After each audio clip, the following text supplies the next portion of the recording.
Hello everyone, welcome to our channel. ఈరోజు కథ. అది ఒక కళ్యాణ మండపం. ధనవంతుల పెళ్లి అని చెప్పకనే చెప్తున్నట్టుగా ఉంది ఆ హంగామా హడావిడి చూస్తే. గెస్టులందరూ చాలా ఖరీదైన కారుల్లో వచ్చి వస్తూ అలా ఉన్న పెళ్లి కొడుకు పెళ్లి కూతురు పేర్లు చదువుతూ వాసుదేవ్ వెడ్స్ ప్రియాంక అని చదివి పక్కనే ఉన్న పెళ్లి కూతురు పెళ్లి కొడుకు ఫోటోలు చూసే చూడముచ్చటగా ఉన్నారు జంట అనుకుంటూ, డబ్బులున్నోళ్ళకి ఏదైనా బానే ఉంటదిలే అని కొందరు అలా మాట్లాడుకుంటూ, మనకి లేదని ఒక ఏడుపు, ఎదుటోళ్ళకి ఉందని ఒక ఏడుపు అని ఇంకొకళ్ళు అనుకుంటూ ఇలా లోపలికి వస్తూ దాదాపు 250 వెరైటీలు అలా డిన్నరు ఎక్కడికక్కడ టేబుల్స్ మీదే సర్వ్ చేసుకుంటూ వెళ్ళిపోతున్నారు వంట వాళ్ళు. ఇక రకరకాలుగా క్యాటరింగ్ సర్వీసులు, ఎంటర్టైన్మెంట్ ప్రోగ్రాంలో ఇది పెళ్ళంటారా అన్నంత ఘనంగా జరుగుతూ ఉండగా, పెళ్లి కొడుకు వాసుదేవ్ మండపం మీద చాలా ఖరీదైన బట్టల్లో మిరుమిట్లు గులిసిపోయేలాగా కళ్ళు కూర్చొని వరపూజ చేస్తున్నాడు.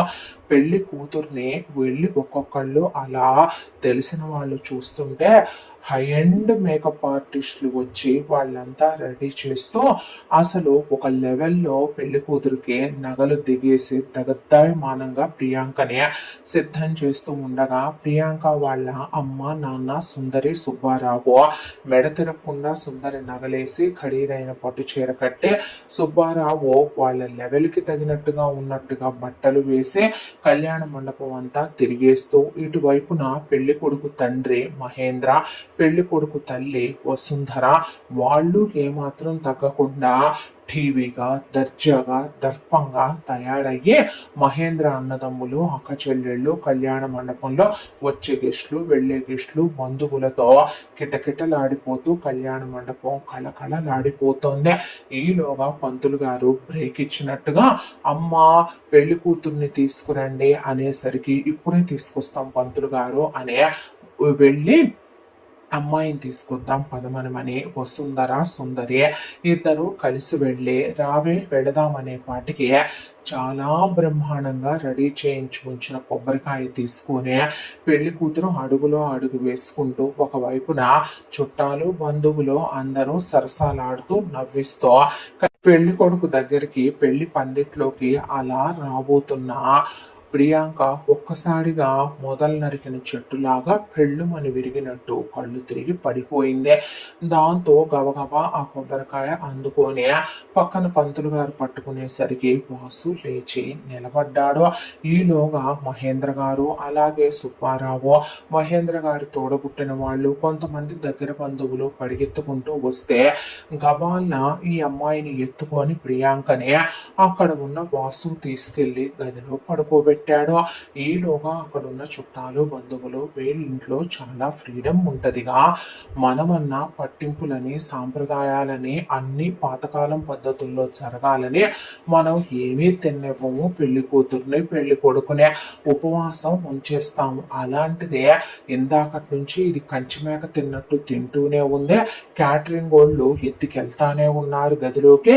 మనం వెళ్ళి చూసొచ్చినప్పుడల్లా ఇది మేస్తానే ఉంది. మేకప్ వేసేటప్పుడు కూడా నీరసం అనుకోవటానికి కూడా లేదు. ఎందుకు కళ్ళు తిరిగి పడిపోయిందంటారు అని చెవులు కొరుక్కోవటం మొదలు పెడితే, వీళ్ళు పిలిచిన అంతమంది గెస్టుల్లో ఒక లేడీ డాక్టరు వీళ్ళకు బాగా కావలసిన ఆవిడ ఉంటే, వచ్చి చూడండి డాక్టర్ గారు అనేసరికి ఆవిడ వెళ్ళి కళ్ళు చూసి నాడి చూసే ఆ తర్వాత వీళ్ళ వైపు చూసే, కంగ్రాచులేషన్స్ వాసు, మీరు తండ్రి కాబోతున్నారు అనేసరికి అందరూ పెళ్లికి ముందే కడుపంట, మరి ఒకే ఇంట్లో ఉన్నారు, ఎంతైనా కడుపులు రాకుండా ఉంటాయా, బావ మరదళ్ళు కదా, మోజుపడి ఉంటాడు, అసలే ఆదరించేసి ఉంటది వాడి అందానికి వాడి హైపుకి, మామూలుగా ఉంటాడా, మహారాజు దిగొచ్చినట్టు ఉంటాడు, ఏ ఆడది దూరం పెట్టుద్దులే కానీ అని నవ్వుకొని జోకులు వేసుకుంటూ ఉండగా, వాసు మాత్రం అలా సీరియస్ గా నిలబడితే బయట ఈ మాట విన్న మహేంద్ర సుబ్బారావు మిగతా వాళ్ళంతా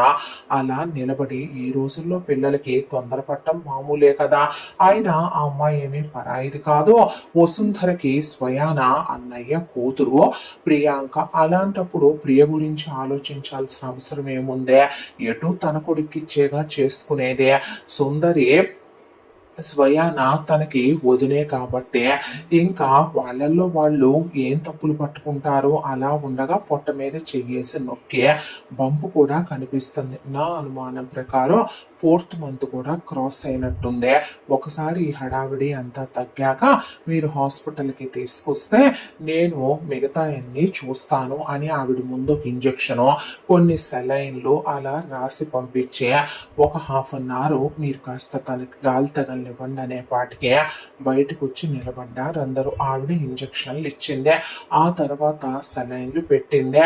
పెళ్లి ముహూర్తం కొంచెం వెనక్కి జరపండి పంతులు గారు అనే పాటికి ఆయన ఏం మాట్లాడకుండా కూర్చొని అలాగే లేండమ్మా అని డబ్బున్న వాళ్ళు ఎలా చెప్పినా అది ఎవరైనా వినాలన్నట్టు ఆయన మెదలకుండా కూర్చొని పంతులు గారు పెళ్లి చేద్దామని వస్తే సీమంతం చేసినట్టు అయిపోయింది నా పని అని ఆయన మెదలకుండా కూర్చున్నాడు. ఈలోగా తను స్పృహలోకి వచ్చింది, మీరు మాట్లాడుకోవచ్చని డాక్టర్ గారు ఇలా బయటకు వచ్చిందో లేదో అందరూ లోపలికి వెళ్ళారు.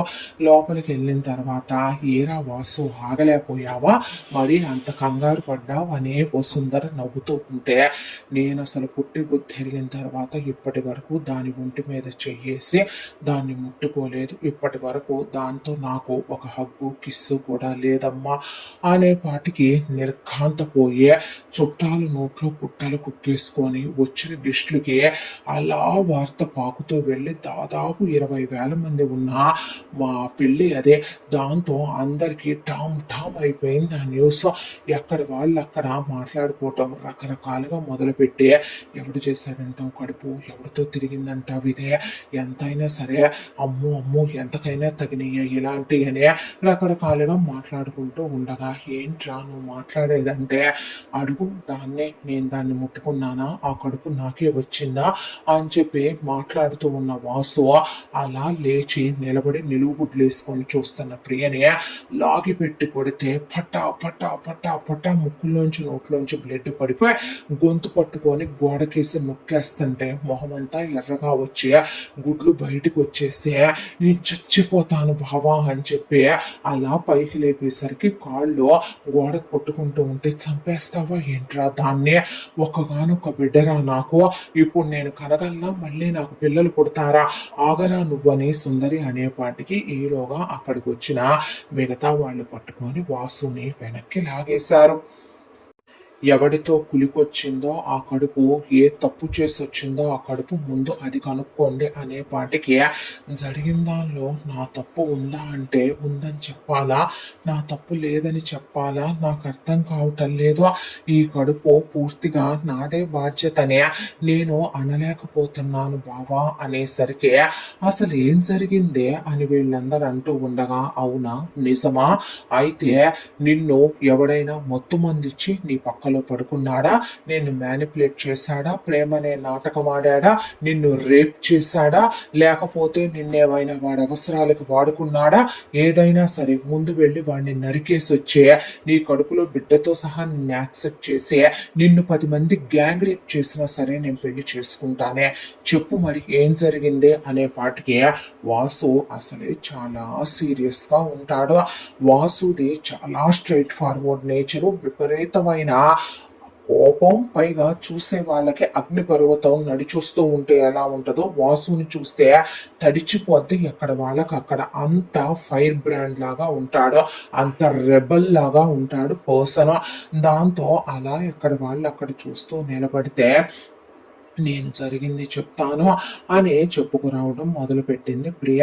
మనం చిన్నప్పటి నుంచే మొగుడు పెళ్ళాలు అనుకున్న మన 10th క్లాస్ అయిపోయిన తర్వాత ఒకే దగ్గర ఉంటే ఇద్దరం ఒకే ఇంట్లో ఎక్కడ తొందర పడతామో, మనిద్దరం ఒకళ్ళ మీద ఒకళ్ళు ఎక్కడ మనసు పడతామో, ఎక్కడ కాలు జారుతామో అనే దాంతో మనిద్దరిలో ఎవరో ఒకళ్ళని హాస్టల్కి పంపించాలన్నప్పుడు, నువ్వు మగపిల్లాడివి, పైగా మామయ్యకి నిన్ను పంపించడం ఇష్టం ఉండదు అనే దాంతో నేనే హాస్టల్కి వెళ్తానని వెళ్ళాను కదా బావా. ఇంటర్లో అలాగే నేను చదువుకున్నాను, అయిపోయింది, హాలిడేస్కి వచ్చాను. ఆ తర్వాత నేను ఇంజనీరింగ్ అని వేరే ఊరే వెళ్ళిపోయాను. వెళ్ళిపోయిన దగ్గర మావయ్యే నాకు ఫీజు కట్టి అలాగే హాస్టల్ ఫీజు కట్టాడు. వెళ్ళిన తర్వాత ఇంటర్ అయిపోయాక నేను చిన్నదాన్నే కదా, ఒక రూమ్ ఇచ్చారు నాకు. ఆ రూమ్ లో 2 బెడ్లు ఉన్నాయి. నాకు భయం అనిపించింది, ఒక్కదాన్ని ఎలా ఉండాలా అని. ఈలోగా అక్కడికి ఒక అమ్మాయి వచ్చింది. ఆ అమ్మాయి పేరు బృంద. అనే పాటికి అందరూ వింటూ నుంచున్నారు. ఆ బృంద మెరిట్ మీద వచ్చింది కాలేజ్కి, ఫ్రీ సీట్ మీద. దాంతో వాళ్ళు చాలా below below below middle class, చెప్పాలంటే కేర్ ఆఫ్ ప్లాట్ఫామ్ ఫుట్పాత్దే ఆ బృంద. స్నేహం అంటే ఎవరైనా నమ్ముతాం, ప్రాణం ఇస్తాం. అలాంటిదే ఆ బృందని నేను చాలా నమ్మాను, చాలా ఇష్టపడ్డాను, ప్రాణ స్నేహితురాలు అనుకున్నాను. నేను వేసుకున్న డ్రెస్సులు 1-2 సార్లు వేసుకున్నాక బృంద వాళ్ళు పేదవాళ్ళని ఇస్తే కళ్ళకద్దుకొని తీసుకునేది బృంద ఆ డ్రెస్సుల్ని. అలా బృంద నేను వేసుకున్న డ్రెస్సులు, చెప్పులు, నా పెర్ఫ్యూమ్లు, నా కాస్మెటిక్స్ వాడుకునేదే. అలాగే నేను వాడి పడేసిన ల్యాప్టాప్లు, ఫోన్లు ఇస్తే కళ్ళకద్దుకొని మహత్ప్రసాదం అనే తీసుకునేది. నా కోసం అత్తయ్య పంపించే స్వీట్లు, అమ్మ పంపించే పచ్చళ్ళు అలాంటివే నాతో పాటు తనకి పెట్టేదాన్నే. తనకి నేను చాలా డబ్బులు కూడా హెల్ప్ చేశాను. తన కోసమని నేను జిరాక్సులకని వాటికని వీటికని ఫుడ్ ఆర్డర్లు పెట్టుకుంటే బయటకు తీసుకెళ్తే తనకి నేనే శానిటరీ నాప్కిన్ల దగ్గర నుంచి చూసేదాన్ని. తనంతగా చదవకపోయినా నేను బాగా చదువుతాను కాబట్టి నా బుక్స్ లో తనకి నేనే అన్నీ చూపించి ఎగ్జామ్స్లో కూడా కాపీ చేసుకోవడానికి రాసుకోమని ఇచ్చి, నేనే తనకు నోట్సులు రాసిపెట్టి జిరాక్సులకి డబ్బులు ఇచ్చి ఫీల్డ్ ట్రిప్పులకి తీసుకెళ్ళి బయటికి అవుటింగ్ ఇచ్చినప్పుడు బయటికి తీసుకెళ్లేదాన్నే. ఇద్దరం ఒకే ఆత్మ 2 శరీరాలు అన్నంత డీపెస్ట్గా క్లోజ్ అయిపోయాము. నేను బృంద చాలా క్లోజ్గా ఉండేవాళ్ళం. అలా ఉన్నప్పుడు స్నేహితులం అన్నప్పుడు ఎవరైనా ఫ్యామిలీ విషయాల గురించి చెప్పుకోవటం కామన్. నేను చెప్పుకొచ్చాను, నా పేరు ప్రియాంకని, మా అమ్మ సుందరి, మా నాన్న సుబ్బారావు అని. ఆ తర్వాత మీ అమ్మ పేరు వసుంధర, మీ అమ్మ మా నాన్నకి చెల్లెలవుతుంది, మీ నాన్న మహేంద్ర గారు కోటీశ్వరుడు, అత్తయ్యనే కోడి వలిచి కులం కలిసిందని, అత్తయ్య అందంగా ఉంటదని మామయ్య పెళ్లి చేసుకున్నాడు కట్న కానుకలు లేకుండాను. ఆ తరువాత మా నాన్న పరిస్థితులు బిజినెస్ పెట్టి దెబ్బతిన్నాయి, తీసుకొచ్చి అత్తయ్య ఇంట్లోనే ఉంచుకుంది. మామయ్యతో పాటే మా నాన్న కూడా వెళ్ళి బిజినెస్ చూసుకుంటూ ఉంటాడు. అత్తయ్యతో పాటు మా అమ్మ కూడా ఇంట్లోనే ఉంటది.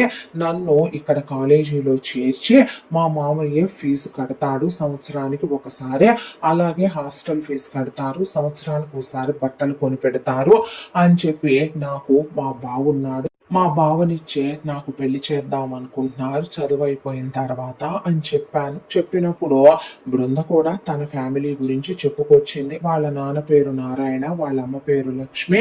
ఆ తర్వాత వాళ్ళ నాన్న ఏ పని పాట చేయడు, వాళ్ళమ్మ ఎప్పుడు రోగిష్టిది, మంచంలో పడే అలా పడుంటది ఇంట్లో. వాళ్ళ నాన్న పచ్చి తాగుబోతూ తిరుగుబోతూ ఊరి మీద పడే వేసంతో తిరుగుతూ వ్యసనాలుండే గాలికి తిరుగుతూ ఉంటాడు. వాళ్ళ నాన్నకి ఒక చెల్లెలు ఉంది. ఆ చెల్లెలి పేరు కామేశ్వరి, ఆ చెల్లెలు మొగుడు పేరు ప్రసాద్. ఆ చెల్లెలకి ఒక కొడుకున్నాడు, అతని పేరు ప్రవీణ్. అతనికి 2 చెల్లెళ్ళు ఉన్నారు. ఆ చెల్లెళ్ళు శ్రావ్య, కావ్య. వీళ్ళంతా కలిసి ఒకే ఇంట్లో ఉంటారు. అంతా దాంట్లో కామేశ్వరి ప్రసాద్ వాళ్ళు ఉన్నయన్ని వీళ్ళకే తినబెట్టి మొత్తం ఆరిపోయారనే. అన్నయ్య అంటే ఉన్న ప్రేమతో వచ్చి ఇంట్లోనే ఉండి ఆస్తి మొత్తం వీళ్ళకే హారతి కర్పూరం వీళ్ళ నాన్న వ్యసనాలకి అయిపోయిందని ప్రస్తుతం వాళ్ళ బావ ప్రవీణే ఒక సాఫ్ట్వేర్ ఉద్యోగం చేసుకుంటూ వీళ్ళ ఫ్యామిలీని ఈదుకుంటూ వస్తున్నాడనే. తనకి మెరిట్ మీద సీట్ వచ్చిందని, తన ఇక్కడికి చదువుకోవటానికి వచ్చాననే చాలా బాధపడుతూ చెప్పి ఏడ్చి నన్ను కూడా మా బావకి ఇచ్చి పెళ్లి చేద్దాం అనుకుంటున్నారు. మా బావ అయితే కట్న కానుకలు అడగడు, నాకు చదువు అయిపోతే ఏదో ఒక ఉద్యోగం వచ్చుద్ది కదా ప్రియా, ఇద్దరం కలిసి ఉద్యోగం చేసుకొని ప్రవీణ్ వాళ్ళ చెల్లెళ్ళని సాకాలి, వాళ్ళమ్మ నాన్నని మా అమ్మ నాన్నని చూసుకోవాలి అని చెప్పేది నాకు. దాంతో నాకు దాని మీద ఒక జాలి. ఆ జాలికి తోడు మా ఇద్దరి మధ్య ఉన్న స్నేహం, అభిమానం, ప్రేమ, ఇష్టం అవి ఇద్దరూ కూడా ఇంకా బెస్ట్ ఎవర్ ఫ్రెండ్స్ అయ్యేలాగా, క్లోజ్ ఫ్రెండ్స్ అయ్యేలాగా చేసింది మా పరిచయం. ఆ తర్వాత ఇలా మా 4 ఏళ్ల బీటెక్ అయిపోయింది. ఆ తర్వాత 2 ఏళ్ళు పీజీ కూడా అదే కాలేజ్‌లో చదువుకున్నాము. చదువుకొని లాస్ట్ ఎగ్జామ్స్ అయిపోయిన తర్వాత ఫ్రెండ్స్ అందరూ ఒకళ్ళిళ్ళకు ఇంకొకళ్ళు వెళ్ళి టైములు స్పెండ్ చేసి అబ్రాడ్‌లో వెళ్ళిపోతున్నాం, పెళ్ళిళ్ళు కుదిరినాయి అని అందరూ ప్రోగ్రాంలు వేసుకున్నారు. కొంతమంది టూర్లని అలా వెళ్ళబోతున్నాం అనుకున్నప్పుడు తను మా ఇంటికి రావచ్చు కదా ప్రియా, ఎన్నాళ్లలో ఎప్పుడూ రాలేదో, ఎన్నోసార్లు పిలుద్దాం అనుకున్నాం, మేము బాగా చూసుకుంటాం రావే అని అడిగింది. అడిగేసరికి సరే ప్రాణ స్నేహితురాలు అడుగుతుంది తప్పేంటి అనే దాంతో అప్పుడు చెప్పాను మీ అందరికీ కూడా వెళ్తున్నాను అని చెప్పి దాంతోనే వాళ్ళ ఇంటికి వెళ్ళాను. వాళ్ళ ఇంటికి వెళ్ళిన తర్వాత వాళ్ళు పచ్చడేసుకొని తింటున్నా ఆ పచ్చడే తిన్నాను. పెరుగు లేదన్నా కూడా అడ్జస్ట్ అయిపోయాను. నాకు కాంప్రమైజ్ అవ్వటం తెలుసు కానీ నాకు గొంతెమ్మ కోరికలు కోరుకోవటం తెలియదు కదా బావా. దాంతో ఆ తర్వాత నేను అక్కడ ఒక 2-3 రోజులు ఉన్నాక వాళ్ళ ఇంట్లో వాళ్ళందరూ ఏదో ఒక బంధువుల పెళ్లికి వెళ్తున్నామని ప్రోగ్రామ్ వేసుకొని వెళ్ళేటప్పుడు కావాలనే బృంద ఆగిపోయిందని నాకు తెలియదు. ఏదో నాకు ఒంట్లో బాలేదు, నేను హెల్త్ ఇష్యూ ఉందని ఉండిపోతున్నాను అని చెప్పింది. తను వెళ్లకుండా నేను ఎగబడి వాళ్ళతో వెళ్తే ఏం బాగుంటదే, నేను ఆగిపోయాను. అంతా దాంట్లో వాళ్ళ బావ చాలా మంచోడు. వాళ్ళ బావ తనకేదో జాబ్ పర్పస్ ఉండాల్సి వచ్చిందని చెప్పి అతను ఉన్నాడు. మా ముగ్గురిని వదిలిపెట్టి వాళ్ళు వెళ్ళిపోయారు. ఆ తరువాత అదే రోజు రాత్రి బృంద నా కోసమని మనం డబ్బున్నోళ్ళమని వాళ్ళు అలగా జనాలు కాబట్టి ఫ్రూట్స్ తెప్పించి జ్యూస్ చేసి నా కోసమని గ్లాస్లో పోసి ఏం కలిపిందో ఏమో తెలియదు కానీ నాతో పాటు వాళ్ళ బావకు కూడా కలిపింది. ఆ తర్వాత నన్ను తీసుకెళ్లి బెడ్రూమ్ లో పడేసి బట్టలు తీసేసి వాళ్ళ బావని తీసుకెళ్లి బెడ్రూమ్ లోకి తెచ్చి నా పక్కన పడుకోబెట్టి బట్టలు తీసేసే పాటికి అతనికి మగతనం ప్రేరేపించబడి కోరికలు కలిగి అలా ఇద్దరం ఆ రాత్రంతా చాలా సార్లు క్లోజ్ అయ్యాము. క్లోజ్ అయిన తర్వాత నెక్స్ట్ డే మార్నింగ్ కి మా దగ్గరకు వచ్చింది బృంద. వచ్చేపాటికి ఎందుకు చేసావే ఇలా అని ప్రవీణ్ అడిగాడు. నువ్వు మోస్తావా కొంచెం అన్న తర్వాత స్నేహితురాలువని నమ్మొస్తే నా బ్రతుకుని ఎలాగేనంటే నువ్వు చేసేదని నేను కన్నీళ్లు పెట్టుకుంటే ఓవర్ యాక్టింగ్ చేయకు, రాత్రంతా బాగానే ఎంజాయ్ చేశారుగా, అసలు మత్తులో కలిసినట్టు లేరు, ఓపెన్ గా ఇద్దరు బాగా బాగా చేసుకున్నారుగా, బాగా ఎంజాయ్ చేశారుగా, ఓపెన్ గా మీ మొత్తం జరిగిందంతా వీడియోలు తీశానని వీడియోలు తీసి పెట్టుకున్న తర్వాత డీల్ మాట్లాడుకుందామే ప్రియా, మాదే లో క్లాస్ ఫ్యామిలీ, అడుక్కు తినే పొజిషన్లో ఉన్నాం. వీడు సంపాదించే జీతం రేపు నేను ఉద్యోగం చేసి తెచ్చే జీతంతో వీడి చెల్లెళ్ళనే మా అమ్మ నాన్నని వీళ్ళమ్మ నాన్నని చూసుకోవాలి. ఇల్లు కారు ఇవన్నీ కావాలంటే నా వల్ల కాదు. ఒకసారి వాడి పక్కలో పడుకున్నా 100 సార్లు పడుకున్నట్టే. వాడేమే అపవిత్రం అయిపోయాడనో నీ పక్కలో పడుకున్నాడనో నేను చేసుకోననేమంటలేదు. నేను వాడిని చేసుకుంటాను. కాకపోతే నేను అడిగినప్పుడల్లా నువ్వు అడిగినంత డబ్బులు తెచ్చి ఇవ్వాలి. అలా ఇచ్చేటట్టయితేనే ఈ వీడియోలు బయటికి రావు, లేదంటే నీ లైఫ్ ఏం చేస్తానో చూస్తావు నువ్వు అందే. భయపడ్డాను, టెన్షన్ పడ్డాను, ఏడ్చాను. అలాంటివి ఎప్పుడు ఫేస్ చేయలేదో ఏమో కానీ తత్తరపాటు వచ్చేసిందే. ఆ తర్వాత అక్కడి నుంచి మన ఇంటికి వచ్చేసాను. నీ పీజీ అయిపోయి సంవత్సరం దాటిపోయింది. ఈ సంవత్సర కాలంగా అక్కడ జరిగింది ఒకేసారి అని నువ్వు చెప్తున్నావు. అలా ఒకసారి జరిగినప్పుడు నువ్వు వచ్చి నాకు చెప్పాలి, లేదా అంత క్లోజ్గా ఉండే మీ అమ్మ బాబులకి, మా అమ్మ నాన్నలకి, నువ్వు మన ఫ్యామిలీ అంత ఫ్రీగా ఉంటది కాబట్టి చెప్పాలి. ఆ సంగతి తీసి పక్కన పెడితే మరి నీకు ఇప్పుడు 4 నెలల కడుపు అని డాక్టర్ గారు చెప్తున్నారు. 4 నెలల కడుపు ఎలా వచ్చిందే నీకని చెప్పి లాగి తీసేసరికి ఒరే అది చచ్చిపోద్దిరా, చంపేస్తావా అని వాళ్ళమ్మ అంటే మొయ్యి నువ్వు అనే పాటికి వాళ్ళమ్మ అలా నిలబడిపోతే అదే బావా నేను చెప్పటం ఇంకా అవ్వలేదు. ఆ తర్వాత బృంద ఫోన్ చేసేదే, డబ్బులు డిమాండ్ చేసేది. దాంతోనే నేను నేను వాటికని వీటికని అవసరాల కోసం అని చెప్పి మనీ అడిగి తీసుకొని వెళ్ళి తను అకౌంట్ లో వేయించుకోదు. మేము పలానా చోట ఉంటున్నాము, నువ్వు వచ్చి మాకు డబ్బులు ఇచ్చేళ్ళు అంటే 1,00,000, 2,00,000, 5,00,000, 10,00,000 దాకా కూడా మనీ చాలా సర్దాను. అలా మనీ వారానికి ఒకసారి రమ్మనమనేది ఇవ్వడానికి ప్రతి శనివారం రోజున అలా ఒక చోటకి వెళ్తే అయ్యే నిర్మానుష్యమైన ప్రదేశాలు, తోటలు, హోటల్ రూమ్ లో అలా సెలెక్ట్ చేస్తుంది బృంద. అలా వెళ్ళినప్పుడు ఆ డబ్బులు తీసుకొని నాకు కావలసిందైతే నాకు వచ్చింది, మిగతాది చూసుకొని నువ్వు తగలడు ఇంటికి అని చెప్పి ప్రవీణ్ అక్కడ వదిలేసి వెళ్తే ప్రవీణ్ నా వైపు జాలిగా చూశాడు. ప్రవీణ్ ని నా లైఫ్ ఏంటో నాకు అర్థం కావటం లేదని చెప్పి బాధపడ్డాను. తను నన్ను గట్టిగా కౌగిలించుకున్నాడు, ఓదార్చాడు, ఒళ్ళో పడుకోబెట్టుకున్నాడు, గుండెల మీద పడుకోబెట్టుకున్నాడు, భుజం మీద పడుకోబెట్టుకొని దగ్గరికి తీసుకున్నాడు.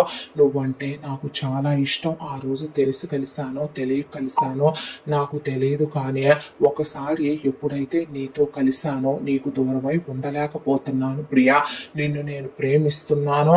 దాన్ని చేసుకోవాల్సిన కర్మ నాకు పట్టి నాకేదో పెద్దమ్మోరు నెత్తి మీద కూర్చొని దరిద్రం పట్టినట్టు ఒక బజారు దాన్ని చేసుకోవాల్సి వస్తుంది. ఐ లవ్ యూ అని చెప్పి నన్ను గట్టిగా హక్ చేసుకొని ఆ తర్వాత నేను అది కాదు అని చెప్పబోతున్నా డీప్ గా లిప్ లాక్ పెట్టి బట్టలు తీసేసి నాతో క్లోజ్ అయ్యాడు. ఆ రోజు తర్వాత ఒకసారైనా 100 సార్లైనా తప్పు తప్పేనని శరీరం కోరికలు కావాలనిపించింది. దాంతోనే అతనితో కలిస్తే తప్పేంటి అనిపించింది. మనసులు కలిసి ఇష్టపడ్డాను, ప్రేమిస్తున్నాను అన్నాడనే దాంతో సరేనని క్లోజ్ అవుతూ దానికి డబ్బులు సర్దుతూ వచ్చాను. ఒక 4 months బ్యాక్ డబ్బులు ఇవ్వడానికి వెళ్ళినప్పుడు కాండోమ్స్ అయిపోయేసరికి చూసుకోలేదు. ప్రెగ్నెన్సీ గురించి ఆలోచించకుండా చాలా డీప్ గానే క్లోజ్ అయ్యాడు తను. అయ్యేపాటికి నేను ప్రెగ్నెంట్ అయ్యాను. ఆ తర్వాత ప్రవీణ్ తో నేను మా బావకిచ్చి నన్ను చేయాలనుకుంటున్నారంటే నాకు కూడా వేరే ఆప్షన్ లేదు ప్రియా. ఎందుకంటే మీ వాళ్ళు నన్నిటో అల్లుడుగా ఒప్పుకోరు, ఎందుకంటే మేము పేదవాళ్ళ. పైగా ఇప్పుడు దాన్ని చేసుకోకపోతే నీ వీడియోలు బయట పెడతానంటదే. నా వల్ల నీ లైఫ్ స్పాయిల్ కాకూడదు అనే పాటికి ఇప్పుడు నేను మా బావని చేసుకోవాలి. చిన్నప్పటి నుంచే మాటలు ఇచ్చి పుచ్చుకున్నాం, మా ఫ్యామిలీలో మాట తప్పలేను అని నేను మాట కట్టుబడిపోతున్నాను అన్నాను. అనే పాటికి ఇంకా ఇద్దరం అలా విడిపోయాము. విడిపోయిన తర్వాత నేను ఆ విషయం చెప్పే ధైర్యం చెయ్యలేకపోయాను బావా. నీ గురించి మావయ్య గురించి తెలుసు కాబట్టే దాంతోనే పెళ్ళయ్యాక నీకు భార్యగానే ఉండాలనుకున్నాను. ఈలోపు ప్రెగ్నెన్సీ వస్తని ఎక్స్పెక్ట్ చేయలేదు.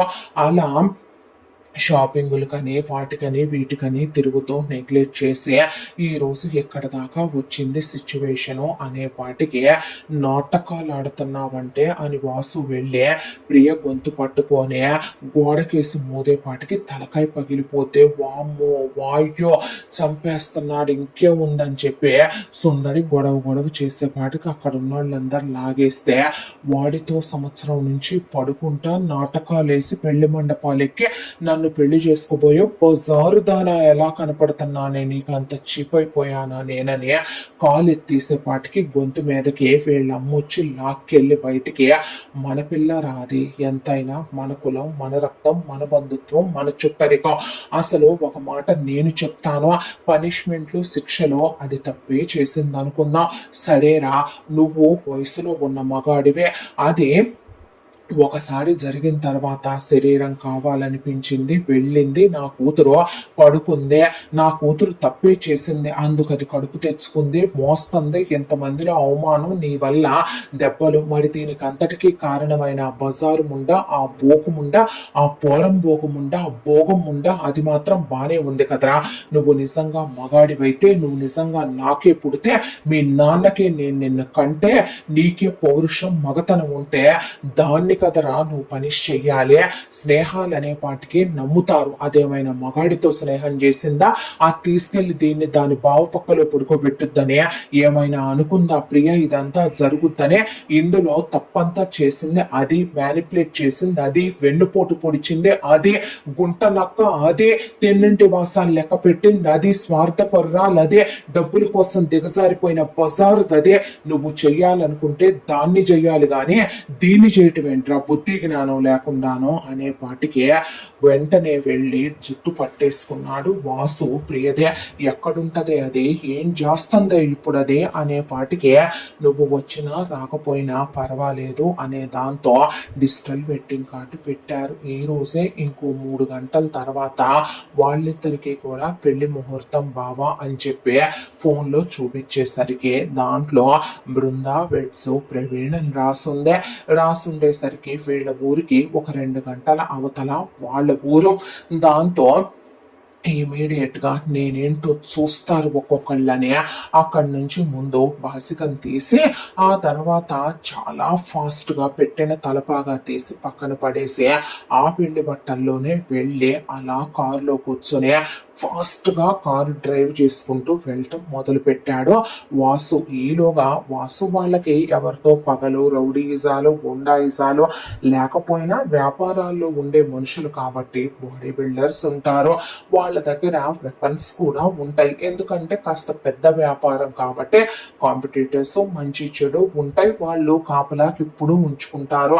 వాళ్ళు ఒక 50 మంది వాసు వెనకాలే జీపులు వేసుకొని బయలుదేరిపోయారు.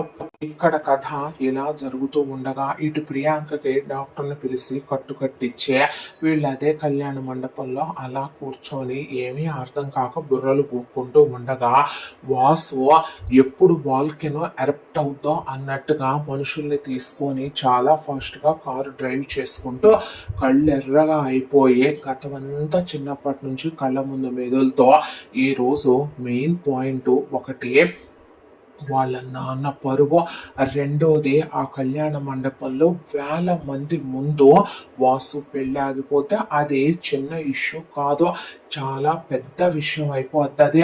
ఎందుకంటే వాసులో ఏమీ లోపం ఉంటే ఈ అమ్మాయి వాసును కాదని వేరే వాడి పక్కలో పడుకుందనేది ఆల్రెడీ న్యూస్ అలా అందరిలోకి వెళ్ళటం వినే వచ్చాడు. వస్తూ పాకిపోతూ ఉంది. అప్పటికే ఒకవైపున సొసైటీ, ఒకవైపున ఫ్యామిలీ, ఒకవైపున పరువు, ఒకవైపున జరిగిన అవమానం, ఒకవైపున ప్రియాంక కడుపు, ఇవన్నీ మైండ్లో రన్ అవుతూ విచక్షణ జ్ఞానం అనేది మర్చిపోయిన ఆ క్షణం ఎలా అంటే నడిచొచ్చే నరరూప రాక్షసులాగా ఉంది వాసు కండిషన్. ఇక ఇక్కడ కళ్యాణ మండపంలో బయట హోర్డింగ్ మీద పెళ్లి కూతురు పెళ్లి కొడుకు ఫోటోలు వేసి అక్కడ బృందా వెడ్స్ ప్రవీణ్ అని వేసుంది. ఆ కళ్యాణ మండపంలో కూడా 1000 మంది జనాల దాకా ఉన్నారు. వాళ్ళు కూడా ఒక 150 వెరైటీల దాకా అక్కడ భోజనాల్లో పెట్టిస్తే వచ్చిన వాళ్ళంతా పిల్లాడు చాలా బాగున్నారని, కన్నుల పండగగా ఉందని వచ్చిన వాళ్ళంతా కూడా అక్కడికి బాగానే బలిసిన వాళ్ళే వచ్చారు. ఆ తర్వాత ఇహ పెళ్లి కొడుకు కూర్చొని వరపూజ చేస్తున్నాడు. ఖరీదైన కళ్యాణ మండపమే అది కూడాను. ఆ తర్వాత పెళ్లి కూతురు తల్లి లక్ష్మి తండ్రి నారాయణ వచ్చే చుట్టాలనే స్వాగతం పలుకుతూ నుంచుంటే పెళ్లి కొడుకు అమ్మ కామేశ్వరి, నాన్న ప్రసాద్, ప్రవీణ్ వాళ్ళ చెల్లెళ్ళు శ్రావ్య కావ్య మెడ తిరగకుండా నగలేసుకొని ఆ కళ్యాణ మండపంలో తిరుగుతున్నారు. లక్ష్మి లోపలికి వెళ్ళి మా అమ్మాయికి ఇంకా తక్కువైన ఆ నగలేయండి ఈ నగలేయండి అంటూ ఉండగా బృంద అలా నవ్వుతూ కూర్చుందే. మంచినీళ్లు తాగమ్మా, ఏమీ తాగకూడదు తినకూడదని సాంప్రదాయబద్ధంగా జరగాలంటాడుగా మీ నాన్న అని చెప్పి ఆ అమ్మాయి క్రితం రోజు నైట్ నుంచే ఏమీ పెట్టలేదు. వీళ్ళ సాంప్రదాయం ప్రకారం మంచినీళ్లు తాగాక పెద్ద మేకప్ ఆర్టిస్టులు వచ్చి మేకప్ వేసి ఒక 5 లక్షల రూపాయలు పట్టు చీర కట్టి ఆ అమ్మాయికి ఉన్న జడగాక ఎక్స్టెన్షన్ జడ పెట్టి బంగారు కుప్పెలేసి ఆ అమ్మాయికి పెద్దది బంగారు జడ పెట్టి కుట్టేసి ఆ తర్వాత మాత పట్టి దగ్గర నుంచి ఆ అమ్మాయికి ఖాళీ లేకుండా ఒళ్ళంతా చాలా మందపాటి నగలు, కాళ్ళకి చివరికి అమ్మాయికి ఇంతింత లావు మువ్వల పట్టీలు పెట్టి వాటిపైన కడియాలు కూడా పెట్టి కాళ్ళకు కూడా బ్రేస్లెట్లు, నా కాలి గొలుసులు, వేలి గొలుసులు లాంటివి పెట్టి, చేతులకు మెహందీ బ్రేస్లెట్లు పెట్టి, కళ్యాణ తిలకం దిద్దే చాలా అందంగా రెడీ చేశాక దిష్టి చుక్క పెడితే వాళ్ళమ్మ దిష్టి తీసుకొని ఆ తర్వాత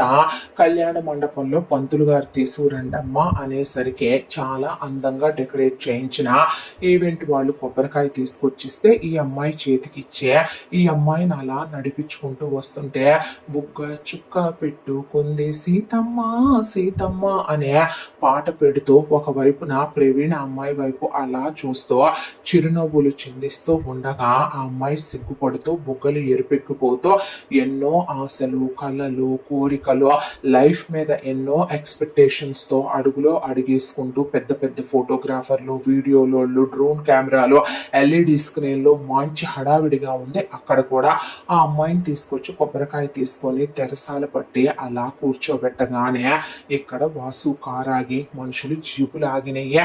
వాసు దిగటమే చాలా ఫాస్ట్ గా కళ్యాణ మండపంలోకి బర్రా బర్రా బర్రా బర్రా నడుచుకుంటూ వస్తుంటే పంతులు గారి జీలకర్ర బెల్లం ఇచ్చి పెట్టుకోండమ్మా ఒకేసారి నేను చెప్తాను అక్షంతలయ్యాలి అందరూ అంటూ ఉండగా ఆ అమ్మాయి అలా పైకెత్తి పట్టుకునే లోపు కళ్యాణ మండపం మీదకి ఎక్కిన వాసు లాగి గుండెల మీద పెట్టి కాలుతో తంతే ప్రవీణ్ పైన నుంచి వెళ్ళి కింద పడ్డాడు. కింద పట్టమే ప్రవీణ్ కి ప్రాణం అదిరిపోయింది. ఆ దెబ్బకి ఆపకుండా వాసు ఆ కళ్యాణ మండపం మీద నుంచి ఒక దూకు కిందకి దూకి అసలు తను మనిషి అనే విచక్షణ కూడా మర్చిపోయి ప్రవీణ్ ని కుక్కను కొట్టినట్టు కొట్టడం అనేది చాలా చిన్న విషయమేమో. ముక్కుల్లోంచి నోట్లోంచి బ్లడ్ పడిపోయి తలకాయ పగిలిపోయి ఒళ్ళంతా ముద్దగా రక్తంతో తడిచిపోయేలాగా దొరికినవన్నీ తీసుకొని బాధి పారేయటం మొదలు పెట్టాడు. తన దృష్టిలో తన మరదల తప్పెంతుందో వేరే వాడికి కాబోయే పెళ్ళాం అని తెలిసినప్పుడు దాని పక్కలో పడుకున్న వీడిది కంటిన్యూ చేసినోడు అంతే తప్పుందనే దాంతో పడేసి బాధి పారేయటం మొదలు పెడితే బృందా వాళ్ళ నాన్న నారాయణ వెళ్ళి ఎవరు నువ్వు అసలు ఏంటిదంతా మనిషివా పశువా కొట్టడం ఏంటి అసలు ఎవరబ్బాయి నువ్వు అనే పాటికి ముసలోడు అని కూడా చూసుకోకుండా లాగి పెట్టి కొట్టాడు వాసు నారాయణనే. దాంతో నారాయణ వెళ్ళి బృందా వాళ్ళమ్మ లక్ష్మి మీద పడిపోయే పాటికి అప్పటి వరకు ఎక్స్పోజ్ అవ్వని బృందా కళ్యాణ మండపం నుంచి కిందకి దిగి నుంచుంది.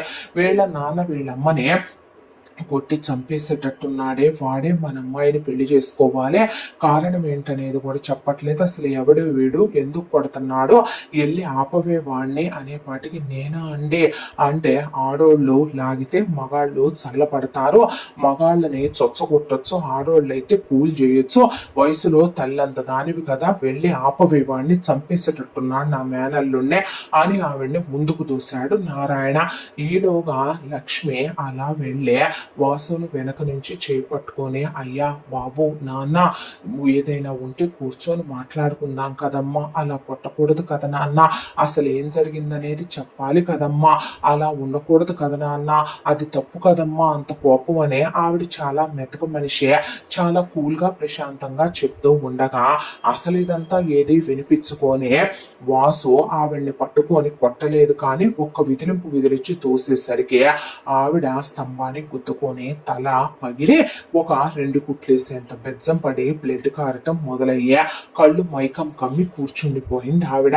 దాంతో అక్కడ ప్రవీణ్ని కొడతన్నా పట్టించుకోలేదు బృంద, వాళ్ళ నాన్నని కొడతన్నా పట్టించుకోలేదు బృంద. వాళ్ళమ్మ అంటే బృందకే చాలా ఇష్టం. దానికి తోడు ఆవిడ ఆడది, వయసులో పెద్దది, తల్లి లాంటి వయసున్నదే కదా వాసు కూడా. దాంతో వెళ్ళి వాసుకి ఎదురుగా నుంచొని కాలర్ పట్టుకొని ఒక్క తోపు తోసి గోడకి అదిం పెట్టి నుంచోబెట్టి లాగి పెట్టి కొట్టేపాటికి బృంద చెంప అదిరిపోయింది. వాసుదే మనిషివా పశువారా నువ్వు, మనిషి జన్మెత్తావా మృగానివా నువ్వు, అలాగైనా ఒక మనిషిని కొట్టేది చచ్చిపోతాడు ఏంటా కొట్టడం నువ్వు ప్రవీణ్నే, అసలు ఎవడ్రా నువ్వు, ఎందుకు వచ్చావు ఇక్కడికి, ఎందుకు కొడుతున్నావు, ఏ కారణంతో కొడుతున్నావు చెప్పి కొట్టాలి కదా నువ్వు, అసలు ఏంటిదంతా ఒక ఇంకిత జ్ఞానం అనేది లేదు, మృగంలాగా వచ్చే అలా ఎలా పడితే అలా కొట్టుకుంటా వెళ్ళిపోవటమేనా నువ్వు అనేలోపు అసలు మా అబ్బాయిని కొడటానికి నువ్వెవరు అబ్బాయి అనే ఇక్కడ కామేశ్వరి ప్రసాద్ వచ్చేపాటికి 2 తవళ్ళు పగిలిపోతే ఎల్లు ఒకళ్ళ మీద ఒకళ్ళు పడి కూర్చున్నారు. కూర్చున్న తర్వాత వాసు అలా కళ్ళెర్రగా అయిపోయి ఆ అమ్మాయి తన కొట్టిన ఆ దెబ్బకి కోపం ఇంకా డబుల్ అయిందే. డబుల్ అయ్యేపాటికి వయసులో పెద్దోడు ముసలోడు అని లేదు, పైగా ఆడది తల్లి లాంటిదే, ఏంటి అనేది కూడా అడిగే మనిషికి సమాధానం చెప్పకుండా వెనక ముందు ఆలోచించుకోకుండా అలా కొడతావా పసుపులాగా అనే ఆ అమ్మాయి అంటూ ఉండగా, అసలు నువ్వు కదే మెయిన్ క్యారెక్టర్, ఇందాక నుంచి నువ్వు కనిపించలేదు నాకు అనే పాటికి పిచ్చి పట్టిందా నీకు, ఏంటి నువ్వు అని అమ్మాయి అంటూ ఉండగా, అసలు ఎవరు నువ్వు అంటే ఆ అమ్మాయి జుట్టు పట్టేసుకున్నాడు వాసు. జుట్టు పట్టుకునే పాటికి బాధతో విలవిల్లాడిపోతూ ఆ అమ్మాయిది లాంగ్ హెయిర్ బాగా పెయిన్ఫుల్ గా ఉండే, ఏంటిదంతా ఎవరు నువ్వు అని అమ్మాయి అంటూ ఉండగా, చెప్తానే నీకు బ్రతుకుల్ని బుగ్గిపాలు చేయటం, ఆడపిల్లల జీవితాలు నాశనం చేయటం, ఎంగిలి మెతుకులు ఏరుకొని కక్కిన కూడు తింటాం అలవాటే కదే, నీతి జాతి లేందానా రే ఎలా కన్నావురా, ఇంత మదవెక్కిన ఆడదాన్నే, ఇంత మతి తప్పిన ఆడదాన్నే, ఇంత బజారు దాన్ని అనే పాటికి అమ్మాయి కళ్ళల్లో నీళ్లు తిరిగిపోయినాయి. పుట్టి బుద్ధెరిగిన తరువాతే బృందని అలా మాట్లాడిన ఫస్ట్ మగాడు వాసు. అసలు ఆడ మగ ఇద్దరూ కలిసే ఆ అమ్మాయిని అలా మాట్లాడిన వాళ్ళు ఈ భూమి మీదే లేరు వాసు తప్ప. పిచ్చేమైనా పట్టిందా నీకు, ఏది పడితే అది మాట్లాడుతున్నావో, అసలు ఎవరండి మీరు, ఏం కావాలి మీకు, ఎవరనుకొని వచ్చారు, అసలు ఏం జరుగుతుంది అని ఆ అమ్మాయి మాట్లాడుతూ ఉండగానే ఆ అమ్మాయి జుట్టు అలాగే పట్టుకొని ఆ అమ్మాయి మొహంలో మొహం పెట్టి ఒక్క క్షణం కళ్ళు మూసుకున్నాడు వాసు.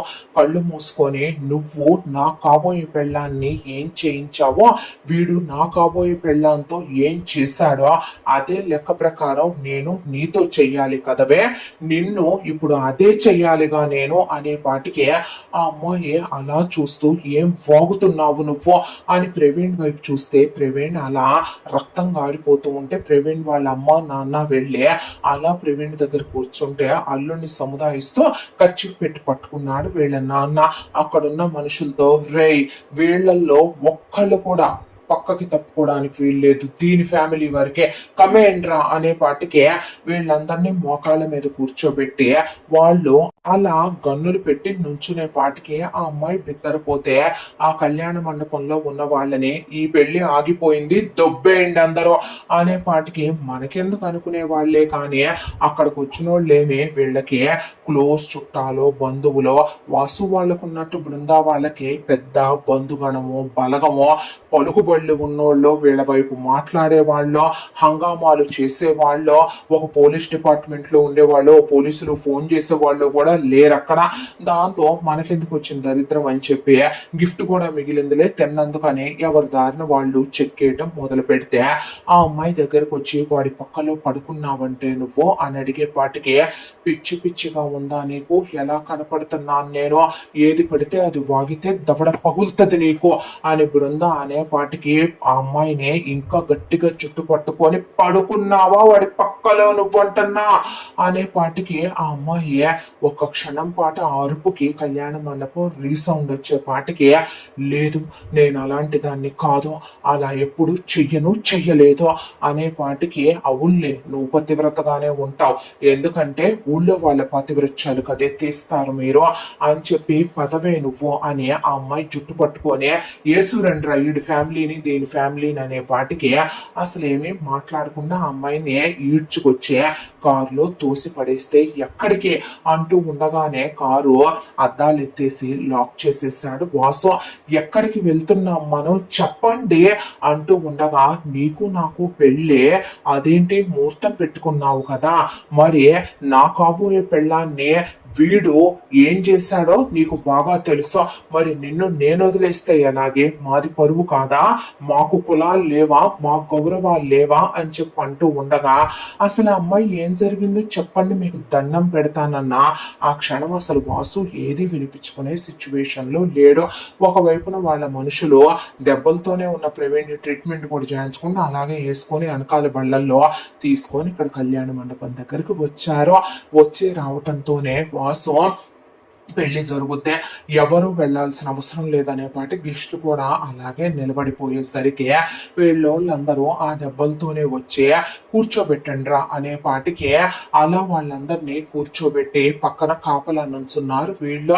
ఆ అమ్మాయి అలా నుంచుంటే కళ్యాణ మండపం మీదకి ఈడ్చుకెళ్ళి పదవే పెళ్లి చేసుకుందు కానంటే పిచ్చి పిచ్చిగా ఏమైనా ఉందా, నేను నిన్నెందుకు చేసుకుంటానో, అసలు నువ్వెవడివిరా నేను నిన్ను పెళ్లి చేసుకోవటానికి, అనామకులందరి చేత తాళి కట్టించుకోవటానికి ఎలా కనపడుతున్నా నేనని ఇక్కడ ఎంత గొడవ జరుగుతుంటే వీళ్ళమ్మ నాన్న ప్రియాంక వాళ్ళ అమ్మ నాన్న వస్తే ప్రియ మాత్రం తల కట్టుకొని గదిలో అన్ని వినపడుతున్నా మెదలకుండా పడుకొని నాకు తల పగిలిపోతుందని డోర్ వేసేయమని పనమ్మాయికి చెప్పి లోపలే పడుకుంది.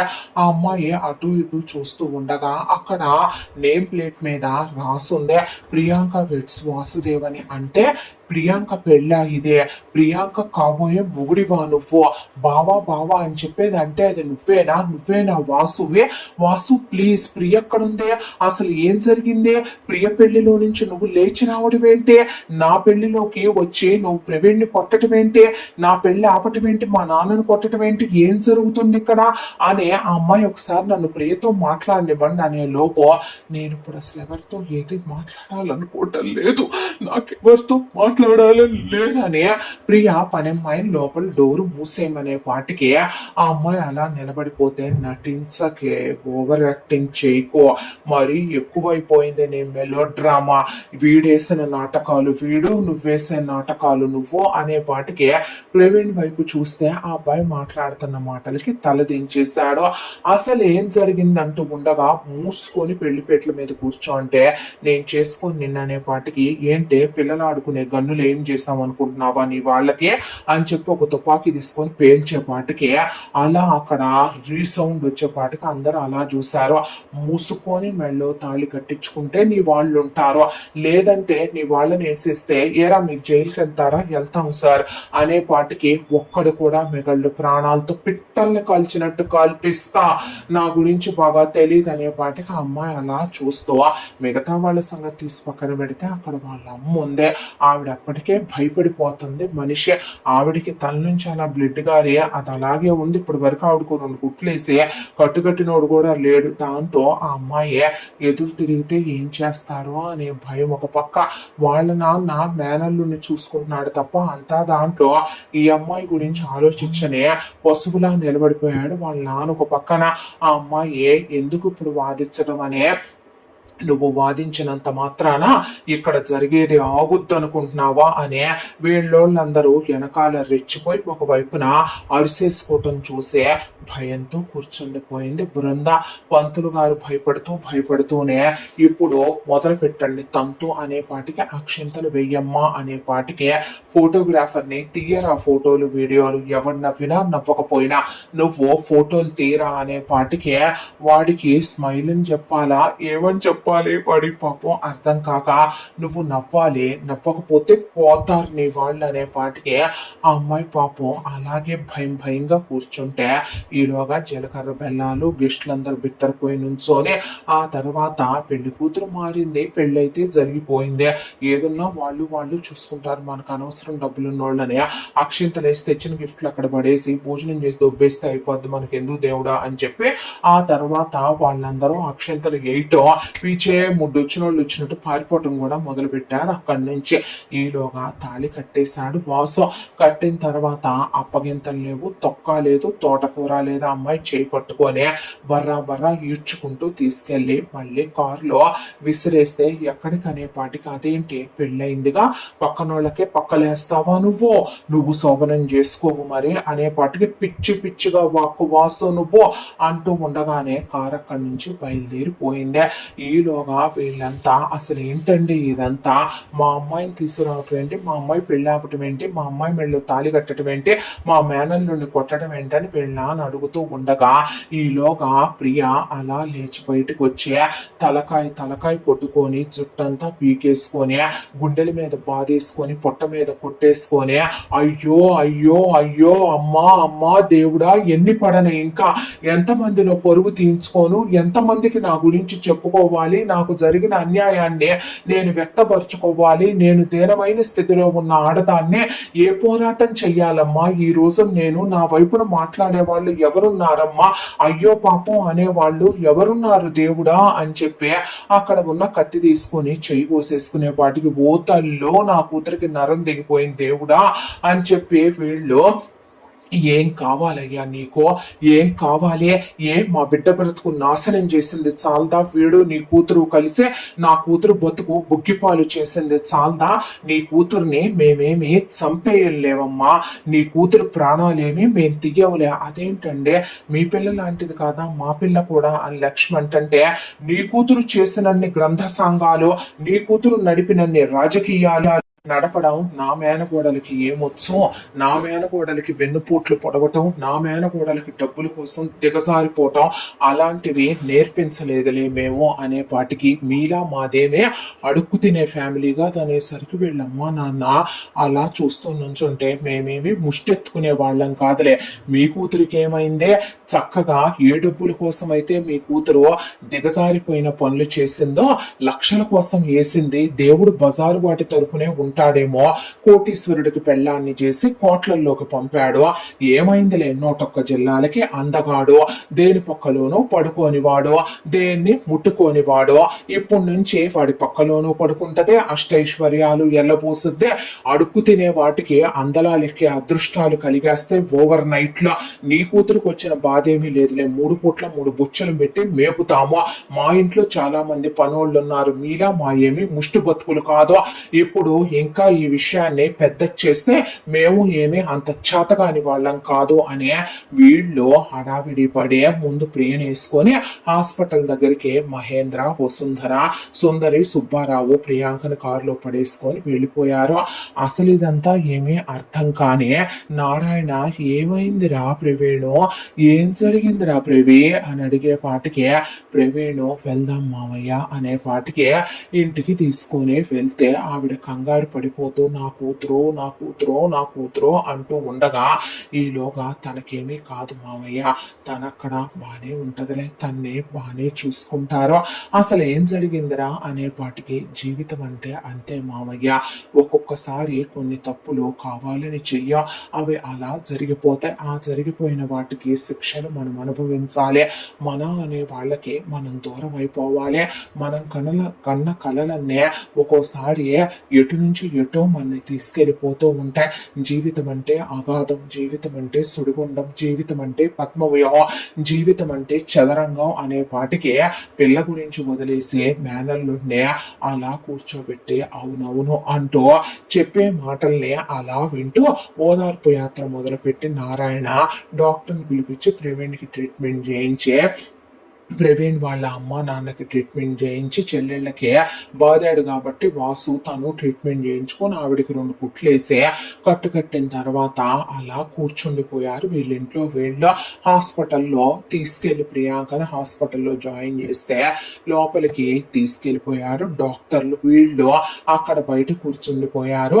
మహేంద్ర, వసుంధర, సుందరి, సుబ్బారావు ఇక్కడ అంత కోపం మీద కళ్యాణ మండపం నుంచి జస్ట్ 15 మినిట్స్ వాసు వాళ్ళ ఇంటికి దూరం. దాంతో ఆ అమ్మాయిని తీసుకొని అలా బరాబరా నడిపించుకుంటూ వస్తుంటే, ఆల్రెడీ మేనగోడల కోసం అని చెప్పి ఏర్పాటు చేసిన స్వాగతాంజలి.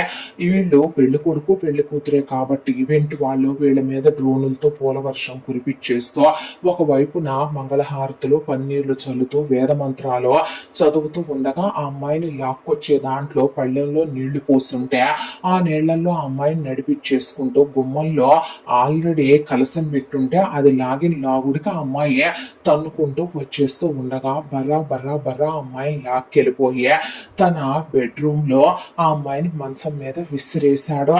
విసిరేసే పాటికి, వాసు ప్లీజ్, నువ్వు ప్రియకి కాబోయే భర్తవని నాకు అర్థమైందే, కానీ అసలు ఏం జరిగింది వాసు? ఎందుకు నువ్వు నా పెళ్లి దగ్గరకు వచ్చి ఆపేవు పెళ్లి? అసలు ప్రవీణ్ ఎందుకు కొట్టావు, మా నాన్న ఎందుకు కొట్టావు, ఏం జరిగిందే బలవంతంగా నన్ను ఎందుకు పెళ్లి చేసుకున్నావో, మా వాళ్ళని చంపేస్తానని ఎందుకు బెదిరించావో, అసలు ఏం జరిగింది, కారణం ఏంటి నువ్వు నన్ను ఇలా తీసుకురావటానికి అనే లోపు పాస్లాక్ నొక్కేశాడు డోర్దే. నొక్కేసే పాటికి షర్ట్ బటన్లు తీస్తుంటే ఏం చేస్తున్నావు వాసు నువ్వు అనే పాటికి, అదేంటి పెళ్ళయిందిగా ఫస్ట్ నైట్ చేసుకోవా, నేను ఇప్పటిదాకా నీ పక్కలోనేలే ఫస్ట్, దేని పక్కలో పడుకోలేదు లేవే అనే పాటికి అమ్మాయి పిచ్చి పిచ్చి వేషాలు వేస్తే దవడ పగిలిపోతది వాసు. నా గురించి బాగా తెలియదు నీకు, ఇష్టం లేకుండా తాళి కట్టాను కదా అని చెప్పి ఇష్టం లేకుండా ఒంటి మీద చెయ్యేస్తే ఆ మగాళ్ళని ఏమంటారో తెలుసా, గే ఫెలోస్ అని, బృహన్నల గాళ్ళని, నపుంసకులని అంటారనే పాటికి ఆ అమ్మాయి అన్న ఆ మాటకి కోపం వచ్చే, అంతకుముందు అమ్మాయి కొట్టింది కాబట్టి వెళ్ళి అమ్మాయి జుట్టు పట్టుకొని ఏమంటారే అనే పాటికి, అవును ఇష్టం లేకుండా ఒక ఆడదాన్ని ముట్టుకుంటే వాడిని మగాడనరు అనే పాటికి లాగి పెట్టి కొట్టేసరికి 5 ఏళ్లు తేలిపోయినాయి. అమ్మాయి కోపం మీద తేలిపోయి వెళ్ళి మంచం మీద పడింది. పక్కనోడికి కాబోయే పెళ్ళాం అని తెలిసే, నీకు కథ అంతా తెలిసి, మా కుటుంబం గురించి తెలిసే, నువ్వు చేసిన పనికి నిన్ను నేను అదే చేస్తుండాలి, ఇంకా నేను నీ మెళ్ళో తాళి కట్టానే, నీలాంటి వాటిని ఏమంటారో తెలుసా, వేశ్యలు వెలయాళ్ళు కూడా ఒకళ్ళ పక్కల్లో పడుకొని వాళ్ళని వాళ్ళు అమ్ముకుంటారు, అలాంటిదే నువ్వు అంతకన్నా దిగజారిపోయి కదే, పక్కలేసే వాటికి ఏ పేరు పెట్టారో నాకు తెలియదు అనే పాటికి పిచ్చి పిచ్చిగా వాసు అంటూ ఉండగా ఆ అమ్మాయిని మంచం మీదకి తూసేసి తన బట్టలు తీసేశాడు వాసు. తీసేపాటికి ఆ అమ్మాయి వెనక్కి జరుగుతూ ఉండగా ఆ అమ్మాయిని గట్టిగా పట్టుకొని ముందు ఆ అమ్మాయి చీర లాగి పడేశాడు. లాగేసి ఆ అమ్మాయి అడ్డం తిరిగిపోయి చేతులు అడ్డు పెడుతోందని చాలా గట్టిగా బలవంతంగా ఆ అమ్మాయి చేతుల్ని నొక్కి పెట్టి పట్టుకున్నాడు. పట్టుకున్న తరువాత ఆ అమ్మాయి బ్లౌజు తీసి పక్కకు విసిరేసి శారీ పెట్టికోట్ లాగేసి అలివి కావట్లేదని ఆ అమ్మాయి చేతుల్ని గట్టిగా పట్టుకొని కాళ్ళ మీద కాళ్ళేసి నొక్కి పట్టుకొని డైరెక్ట్ గానే ఆ అమ్మాయితో క్లోజ్ అవ్వబోతే, ఒకటి అమ్మాయి వర్జిన్, రెండోది ఆ అమ్మాయికి ఫీలింగ్స్ రావటం లేదు, సో తనకి ప్రవేశం జరగట్లేదు. మగవాళ్ళకు కూడా పెయిన్ వస్తుంది కాబట్టి ఆ సిచ్యువేషన్ లో ఆడవాళ్ళు ఫ్రీగా హ్యాండీగా లేకపోతే ఇక అమ్మాయి మీద పడిపోయాడు. ఆ అమ్మాయి మీద పడిపోయి ఆ అమ్మాయి బుగ్గల్ని కొరుకుతూ, ఆ అమ్మాయి బుగ్గల్ని సక్ చేస్తూ, ఆ అమ్మాయికి ఫీలింగ్స్ తెప్పించాలని ఆ అమ్మాయి పెదాలని కొరికేస్తూ, నాలుకని నోరు తెరిపించి నోట్లో నోరు పెట్టి ఆ అమ్మాయి కళ్ళ మీద ముద్దులు పెడుతూ, ఆ అమ్మాయి మెడ వంపున ముద్దులు పెడుతూ, సక్ చేస్తూ, కొరుకుతూ, గొంతు దగ్గర గట్టిగా పట్టుకొని ఆ తరువాత ఆ అమ్మాయి చేతులతో అడ్డు పెట్టేస్తుందని చేతులకున్న నగలు, గోల్డ్ బ్యాంగిల్స్ కూడా వంగిపోయేంత చాలా వెయిట్లు ఉన్నాయి, బలం పెట్టి పట్టుకొని గాజులు పగిలిపోతూ తన చేతుల్లో పుచ్చుకుపోతూ అమ్మాయి చేతుల్లో పుచ్చుకుపోతున్న ఆ నగలన్నీ చెల్లా చెదురుగా పక్కకి పడేస్తూ ఆ తరువాత ఆ అమ్మాయిని చాలా గాఢంగా ఒత్తి పెట్టి ఆ అమ్మాయి ఎదని నోట్లోకి తీసుకొని కొరుకుతూ జుర్రుకుంటూ ముద్దులు పెట్టుకుంటూ ఆ అమ్మాయి ఎదని సక్ చేస్తూ ఆ అమ్మాయి నడుముని 2 చేతుల్లో చేతి వేళ్లు ముద్రలు పడేంత గట్టిగా పట్టుకొని అలిం కావటం లేదని ఆ అమ్మాయి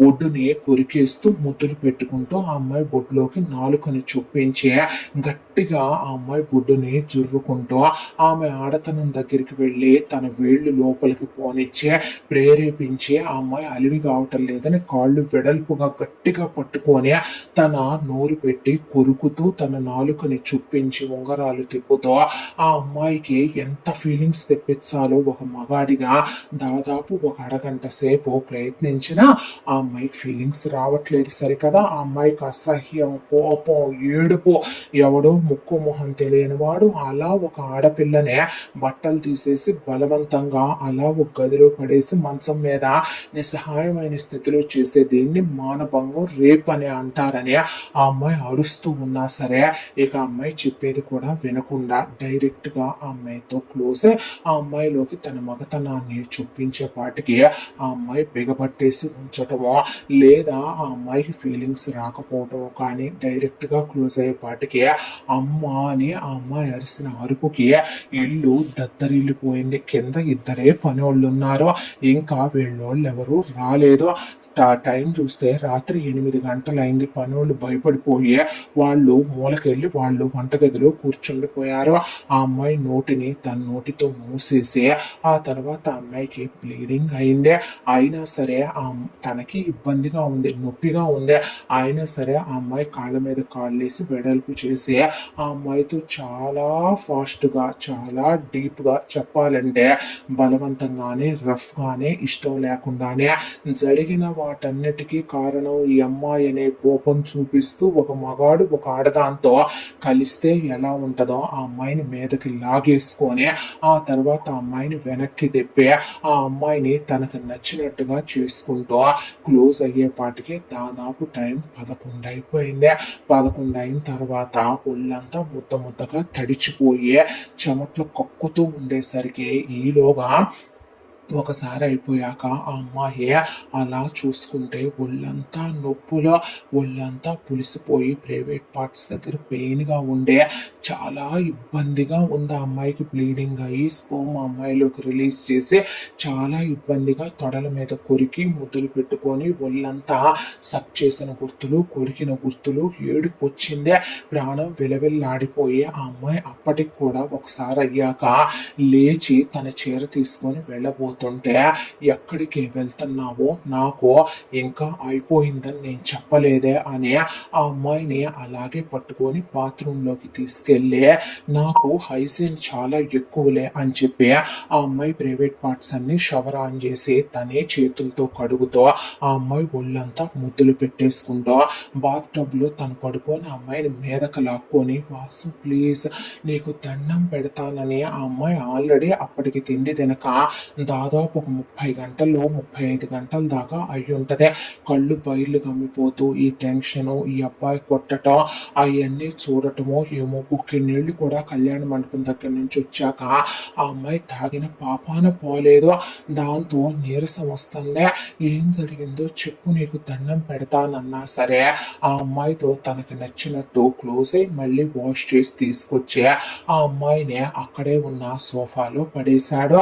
పడేసిన తర్వాత మళ్ళీ ఒక ½ గ్యాప్ లో ఆ అమ్మాయి మీద పడి ఆ అమ్మాయిని తనకి నచ్చినట్టుగా ఆ అమ్మాయిని తన మీదే కూర్చోబెట్టుకొని క్లోజ్ అవుతూ ఎత్తుకొని గోడ కానిచ్చే చేతులు ఆ అమ్మాయివి తన చుట్టూ వేయించుకొని క్లోజ్ అవుతూ ఉండగా మూడోసారికి ఇక అమ్మాయి ఒంట్లో ఓపిక అయిపోయి ఏలాడి పడిపోవటం మొదలైపోయింది. ఆ అమ్మాయి అయినా సరే ఆ అమ్మాయిని వదలకుండా అలా పడుకోబెట్టి ఆ గదిలో తను వాటర్ తాగుతూ తన నోట్లోనే పోసుకున్న వాటర్ ఆ అమ్మాయి నోట్లోకి అలా పోసేసేపాటికి ఆ వాటర్ మాత్రమే బుక్కిడి అమ్మాయి గొంతులోకి పోయినాయి. ఆ తర్వాత పట్టుకొని ఆ అమ్మాయిని చాలా గట్టిగా చాలాసేపు 4వసారి 5వసారి తనకి నచ్చిన అన్ని భంగిమల్లో క్లోజ్ అయ్యేపాటికి తెల్ల వారిపోతూ రాత్రి 8ంటికి మొదలుపెట్టిన ఈ ప్రోగ్రామ్ అయ్యేపాటికి మార్నింగ్ 5 అయింది టైము. అయ్యేపాటికి ఆ అమ్మాయి అలా సొమ్మసిల్లిపోతే తనకు కూడా ఫస్ట్ టైం కావటం అన్నిసార్లు క్లోజ్ అవటం పైగా నిన్నంత ఇష్యూలు అవ్వటం ఈ పెళ్లి పనుల్లో బాగా అలసిపోవటంతో నిద్రపట్టే మగతనాన్ని అమ్మాయిలోకి చొప్పించి ఉంచి ఆ అమ్మాయిని అలాగే తన మీదకి లాక్కొని పడుకుండిపోయాడు వాసు. ఆ తరువాత అలా తెల్లవారిపోతూ టైము అలా గడిచిపోతూ వీళ్ళు క్రితం రోజున వెళ్ళిన వీళ్ళ అమ్మా నాన్నలు ఈ అమ్మాయి అంతా దాంట్లో పట్టించుకొని ఫోన్ మాత్రం వదలకుండా తీసుకొచ్చుకుంటే ఆ గదిలో ఫోన్ పక్కకు పడిపోయింది. వాసు లాగిన లాగుడికి నగలన్నీ చల్లా చెదురుగా పడిపోయినాయి. ఆ గది నిండా కూడా ఆ అమ్మాయికి 9 అలా అయ్యేపాటికి వీళ్ళింట్లో వాళ్ళు ఇంకా హాస్పిటల్లో ప్రియాంక దగ్గరే ఉండిపోయి రాలేదు. ఈ అమ్మాయికి మెలకు వచ్చి లేచి చూసుకునేసరికి వాసువి తనవే ప్రైవేట్ పార్ట్స్ ఏకమై ఉన్నాయా. ఆ అమ్మాయి వాసు మీద నుంచి లేచి పక్కకి ఒరిగింది. ఒరిగిన తర్వాత అసలు వాసుకి స్పృహ లేదు, విపరీతమైన మొత్తం నిద్రలో ఉన్నాడు. దాంతో లేచి తన వైపు తను చూసుకుంది. ఒకవైపున బ్లీడ్ అయిన దుప్పట్లు, స్పోమ్ మార్క్స్, దానికి తోడు ఒళ్ళంతా విపరీతమైన నొప్పులు, చేతుల్లోకి దిగిన గాజు పెంకులు, ఒళ్ళంతా కొరికిన గాయాలు, చేసిన మార్క్స్ ప్రైవేట్ పార్ట్స్ దగ్గర బలవంతంగా కలిసేసరికి అక్కడ కాస్త ఇబ్బందిగా అనిపించే, దానికి తోడు అమ్మాయికి ఏమీ తినక కళ్ళు తిరిగిపోతూ ఉన్నాయి. దాంతో ముందు లేచి అక్కడ వాటర్ బాటిల్లో నీళ్లు పెట్టుంటే ఆ నీళ్లు కాసిన గొంతులో పోసుకుందే. గొంతులో పోసుకున్నాక ఒంటి మీద నూలు పోగు లేదో ఆ అమ్మాయికి చీదరనిపించింది ఆ అమ్మాయి శరీరం చూసి.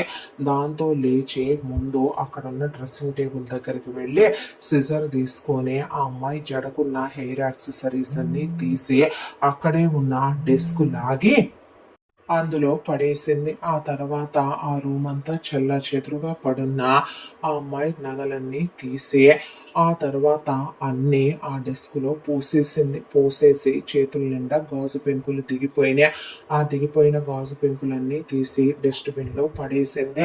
అలాగే బాత్రూంలోకి వెళ్ళి షవర్ ఆన్ చేస్తే నీళ్లు పడుతుంటే ఒళ్ళంతా సక్ చేసిన చోట, కొరికిన చోట, ఒత్తి పెట్టిన చోట, గాజు పెంకులు దిగిన చోట చాలా బాధగా, నొప్పిగా, ప్రైవేట్ పార్ట్స్ దగ్గర ఇబ్బందిగా అనిపించే హాట్ వాటర్ టబ్ నిండా వదిలేసి అలా కూర్చుంది ఒక పావు గంట.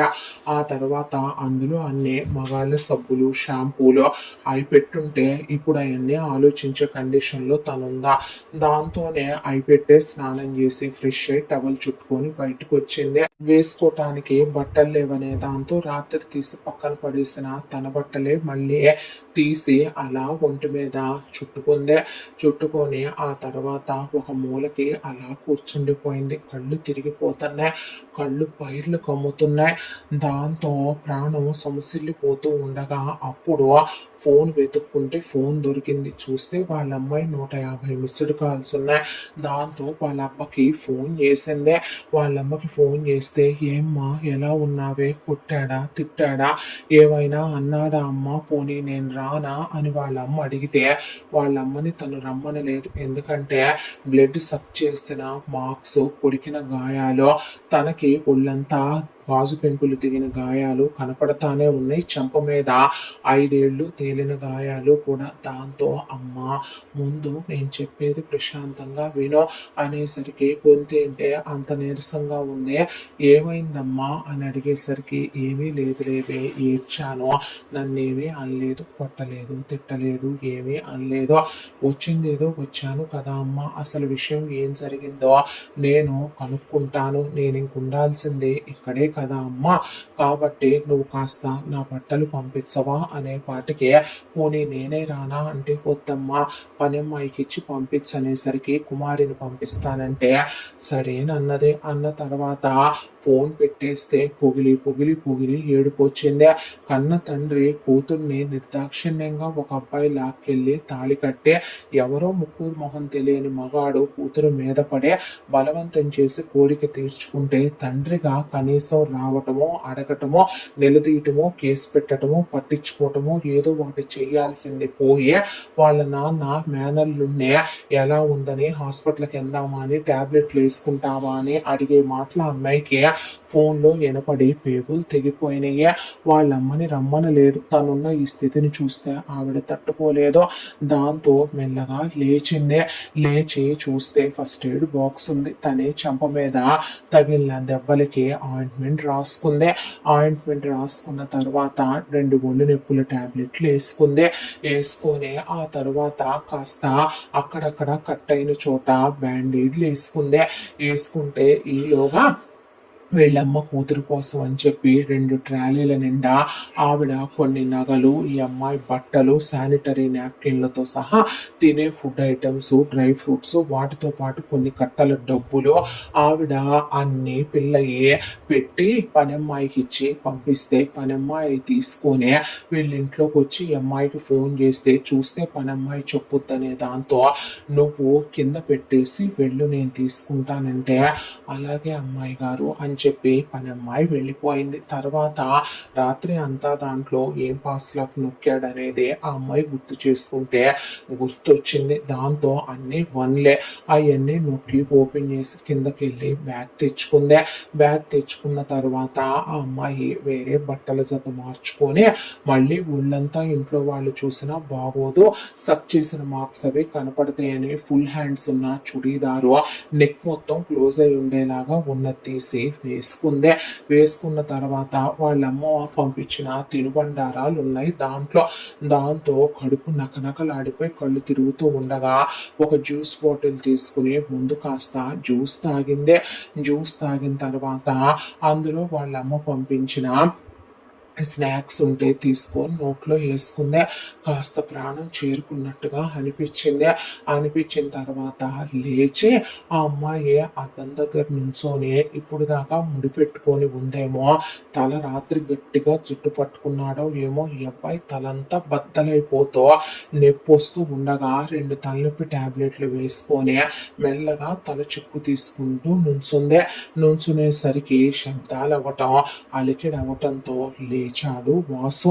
లేచి లేవటంతోనే ఈ అమ్మాయి వైపు అలా చూసి లేచి బట్టలు లేకుండానే ప్యాంట్ వేసుకుంటుంటే ఈ అమ్మాయి ముఖం పక్కకు తిప్పేసింది. అద్దం దగ్గరున్న ఈ అమ్మాయి దగ్గరకు వచ్చి ఈ అమ్మాయి గొంతు పట్టుకొని ఆ పక్కనే ఉన్న గోడ కానిచ్చి పెట్టి ఏంటి ఓ అలా చూస్తున్నావు నా వైపు అనేసరికి ఆ అమ్మాయి ఒక్కటి అడగాలనుంది వాసు. ఇదంతా జరిగిందే, దీని వెనుక కారణం ఏంటనేది ఒక్కసారి నాకు చెప్పొచ్చు కదూ నువ్వు, ప్లీజ్ చెప్పవా వాసు ఏం జరిగిందో అని అడిగేసరికి ఏమని చెప్పనే, ఇక నుంచి నీకు నీ బ్రతికేంటనేది మాత్రం చెప్తాను. మన ఈ రిలేషన్షిప్లో మన ఇద్దరి మధ్య నేను నిన్ను పంతం కొద్దీ పెళ్లి చేసుకున్నాను. మన ఇద్దరి మధ్య ప్రేమ ఉండదు, లవ్ ఉండదు, కేర్ ఉండదు, ఎఫెక్షన్ ఉండదు. సారీ అనే పదం ఈ వాసుకున్న బలుపుకి అహంకారానికి తలపొగరికి బ్రాండ్ అంబాసిడర్ని నేను. ఇంతవరకు నా తల ఎవరి దగ్గర ఉంచి సారీ చెప్పిన అలవాటే లేని మగాడిని. అలాంటి ఏదో చెప్తారని ఎక్స్పెక్ట్ చేసేంత రేంజ్ నీకు లేదో. నువ్వు చేసిన దానికి నేను చేసింది చాలా తక్కువ. ఇక నుంచి నీ బ్రతికేంటో తెలుసా? ప్రపంచం ముందు, సొసైటీ ముందు, నా ఫ్యామిలీ ముందు నా పక్కన ఒక ఆడది ఉండాలి కాబట్టి పెళ్ళాంగా ఉంటావు నువ్వు. ఇప్పటి వరకు ఏ ఆడదాని పక్కలో పడుకోలేదు నేను, ఏ బ్యాడ్ హ్యాబిట్స్ లేవు నాకు. అలాంటిది నువ్వు ఇప్పుడు నా లైఫ్లోకి వచ్చినప్పుడు మగాణ్ణి కదా, ప్రతి రాత్రి కోరికలు కలుగుతాయి కదా, నన్ను సుఖపెట్టడానికి ఒక ఆడది కావాలి కదా, ప్రతి రాత్రి నా కోరిక కలిగినప్పుడు నీ పక్కలో పడుకుంటాను, సుఖపెట్టు. ఆ తర్వాత పిల్లల్ని కనాలి కదా, నువ్వు పిల్లల్ని కందువుగాని నా కోసం. అంతకు మించి నోరెత్తుదామనో, సింపతి కార్డులు ప్లే చేద్దామనో, నన్ను లొంగ తీసుకుందామనో, నువ్వు చెప్పినట్టు విని నీ చెప్పు చేతల్లో ఉండి నీ కొంగు పట్టుకొని నీ చుట్టూ తిరుగుతాననో, నువ్వు ఏది చెప్తే అది వింటానో, మ్యానిపులేట్ చేసి ఎమోషనల్ కార్డ్స్ ప్లే చేద్దామనో ట్రై చేస్తే అలా లొంగిపోయే మగాడిని, వినే మగాడిని, వినిపించుకొని ఆలకించే అలవాటున్న మగాడిని మాత్రం నేను కాదు. మైండ్ ఇట్, గుర్తు పెట్టుకో అనే పాటికి ఆ అమ్మాయి అలా నిలబడిపోయింది. రాత్రి జరిగిన దానికి నేను తప్పు చేశాను, నేను నిన్న అలా బలవంతంగా తెచ్చి నీతో అలా బలవంతంగా క్లోజ్ అయ్యే పశువులా ప్రవర్తించాను, ఐఎమ్ సారీ అన్న ఒకే ఒక్క మాట అయినా చదువుకున్నాడు, సంస్కారం ఉండుంటది, చెప్తాడని ఆ పిల్ల ఎక్స్పెక్ట్ చేసిందే. అది రాకపోను ఆ అమ్మాయిని ఒక వేశ్య, విలయాలు, ఉంపుడు గత్తైనట్టు నా పక్కలో పడుకోవాలి నువ్వు కోరిక కలిగినప్పుడు అనే రెండో మాట నేను ఇప్పుడు దాకా ఎవరి దగ్గర పడుకోలేదని ఏదో గుచ్చి చూపిస్తున్నట్టుగా అనిపించే. నా కోసం నువ్వు పిల్లల్ని కనాలని ఆ అమ్మాయి పిల్లల్ని కనే మిషనో సర్గిట్ మదరో అయినట్టు మాట్లాడేసరికి చాలా బాధ అనిపించి కళ్ళల్లోంచి ఆకుండా నీళ్లు కారిపోయినాయి. ఆ తర్వాత ఆ అమ్మాయి తలదువ్వుకొని 2 పాయలు అల్లుకొని అలా కూర్చుండిపోయింది. గోడ కానుకొని బయటకు వచ్చాడు. బయటకు వచ్చిన తర్వాత స్నానం చేశాడు, వేరే బట్టలు వేసుకున్నాడు. ఆ అమ్మాయి ఏడుస్తున్నా, ఎక్కిళ్ళు పెడుతున్నా ప్యాట్మని డోర్ వేసి బయటికి వెళ్ళిపోయాడు. ఆ శబ్దానికి అదిరిపోయి ఆ గది ఆ అమ్మాయి తలనొప్పి డబల్ అయిపోయింది. ఆ తర్వాత తను కిందకి వెళ్ళాడు. పని అమ్మాయి కనపడితే వెళ్ళి ఆ రూమ్ అంతా క్లీన్ చెయ్యేంటి చూస్తున్నావు నా మొహం అంటే, ఈ అమ్మాయిని పని వాళ్ళు కూడా పలకరించింది లేదు. ఏమైనా తింటావా, సస్తావా, తాగుతావా అని ఎవరో అడిగింది లేదు. లోపలికి వచ్చి ఆ అమ్మాయి ఉన్న గదంతా వాళ్ళు ఊడ్చుకొని తుడుచుకొని ఆ బెడ్షీట్లన్నీ తీసి క్లీన్ చేసుకొని వాళ్ళ పని ముగించుకొని వాళ్ళు వెళ్ళిపోయారు. కింద వీళ్ళ అమ్మ, నాన్న, అత్త, మామ ప్రియాంకని తీసుకొని వచ్చి ప్రియాంకని లోపలికి తీసుకెళ్లి పడుకోబెట్టుకున్నారు. ఆ తర్వాత వీళ్ళమ్మ వంటగదిలోకి వెళ్ళిపోతే వీళ్ళత్త అలా కూర్చున్న తర్వాత ఈ అమ్మాయికి తినటానికి అప్పుడు పని అమ్మాయి తీసుకొచ్చి అక్కడ పెడితే ఆ అమ్మాయి ఏమీ తినాలనిపించక ఏడ్చి ఏడ్చి ఏడ్చి అలా వాలిపోయింది.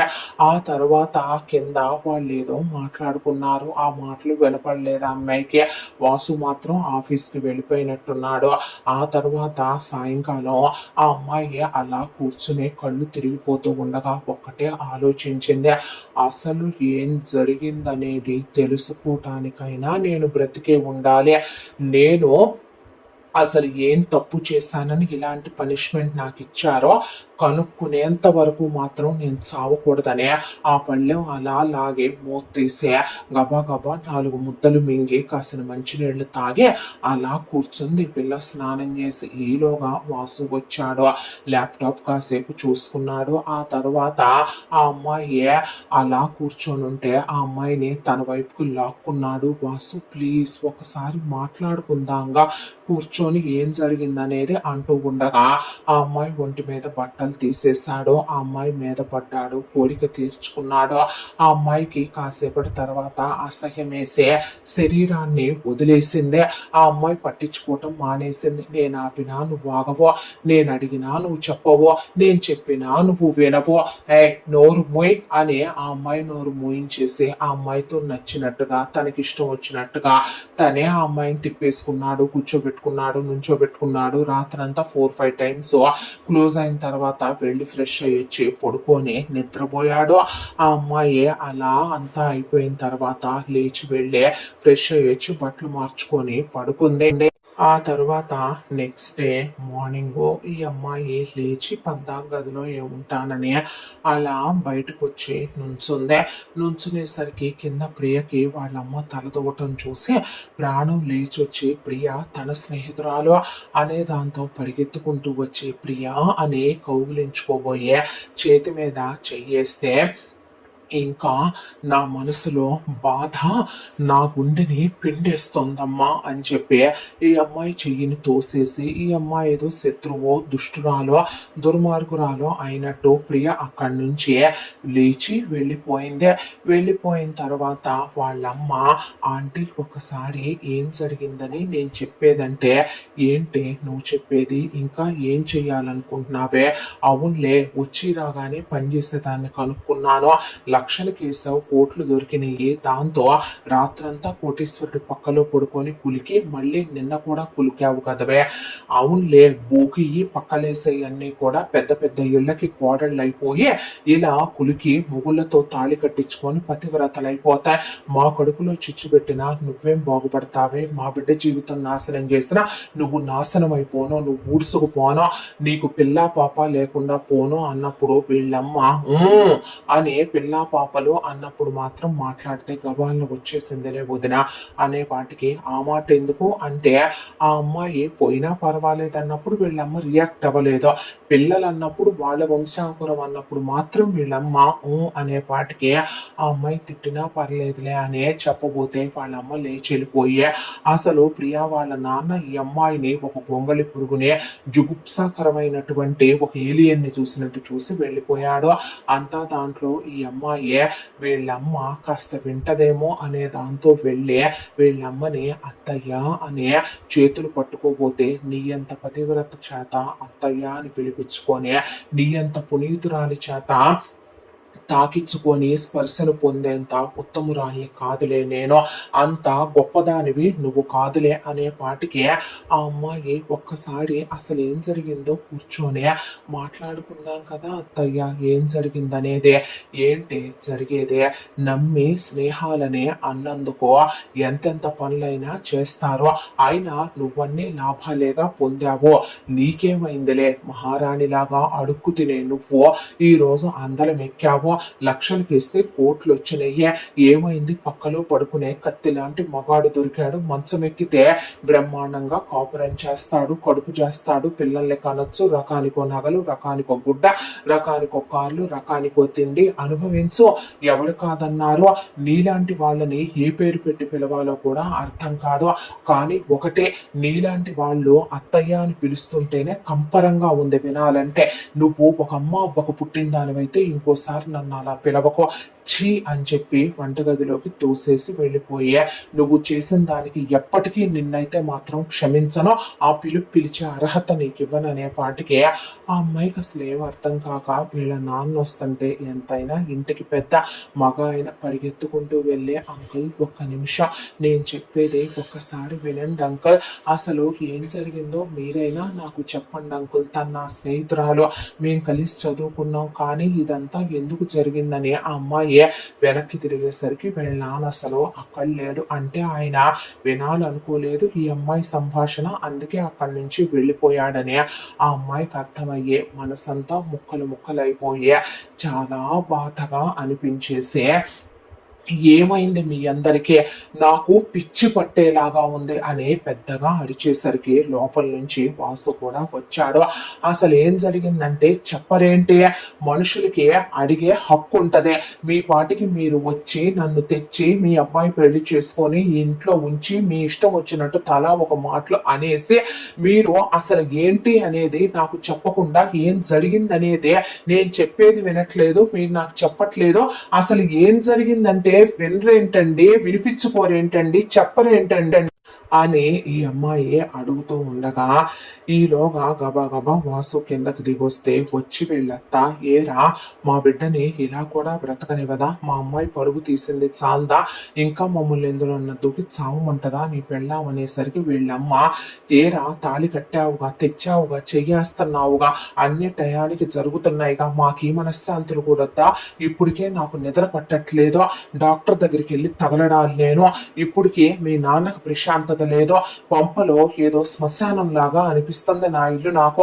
ఏంటి గోలనే పాటికి ఏంటి నీ పోగుడు, పద లోపలికి ముందు అని అమ్మాయి చేపట్టుకొని గదిలోకి లాక్కెళ్లే పాటికి వాసు అంటే నోరు మోయ్, ఏంటి నీ రభస, ఏంటి నీ ఎక్స్ట్రాలు, ఏంటి నీ గోల, ఇంట్లో ఉండే వాళ్ళని ఎవరిని బ్రతకనివ్వవా, ఎటు వాళ్ళకి ప్రశాంతత మనశ్శాంతి లేకుండా నా ఇంటిని శ్మశానం లాగా చేసేసావు, కనీసం వాళ్ళని అంత ముద్ద తిని టయానికి అంత నిద్ర కూడా పోనివ్వవా రాక్షసే, అయినా ఎందుకే వెళ్ళి గదిలో పడుండొచ్చు కదా, గదిలో నీకు కావలసినవన్నీ వస్తున్నాయి కదా టయానికి, ఎందుకు పొలమంట వెళ్ళి నువ్వు పద్దాక వాళ్ళకి కనపడి జరిగిన గాయాల్ని రేపి వాళ్ళని బాధ పెట్టి మహమ్మారిలాగా వాళ్ళని హింస పెడదామని వెళుతున్నావా నువ్వు, సిగ్గుండాలి నీకు, మూసుకొని గదిలోనే ఉండి బయటకు వచ్చావంటే మర్యాదగా ఉండదనేసి ఆ అమ్మాయి నేను చెప్పేది వినువాసు అంటన్నా అక్కడి నుంచి వెళ్ళిపోయాడు వాసు. దాంతో ఆ అమ్మాయి తలపట్టు కూర్చొని ఏడిసి ఏడిసి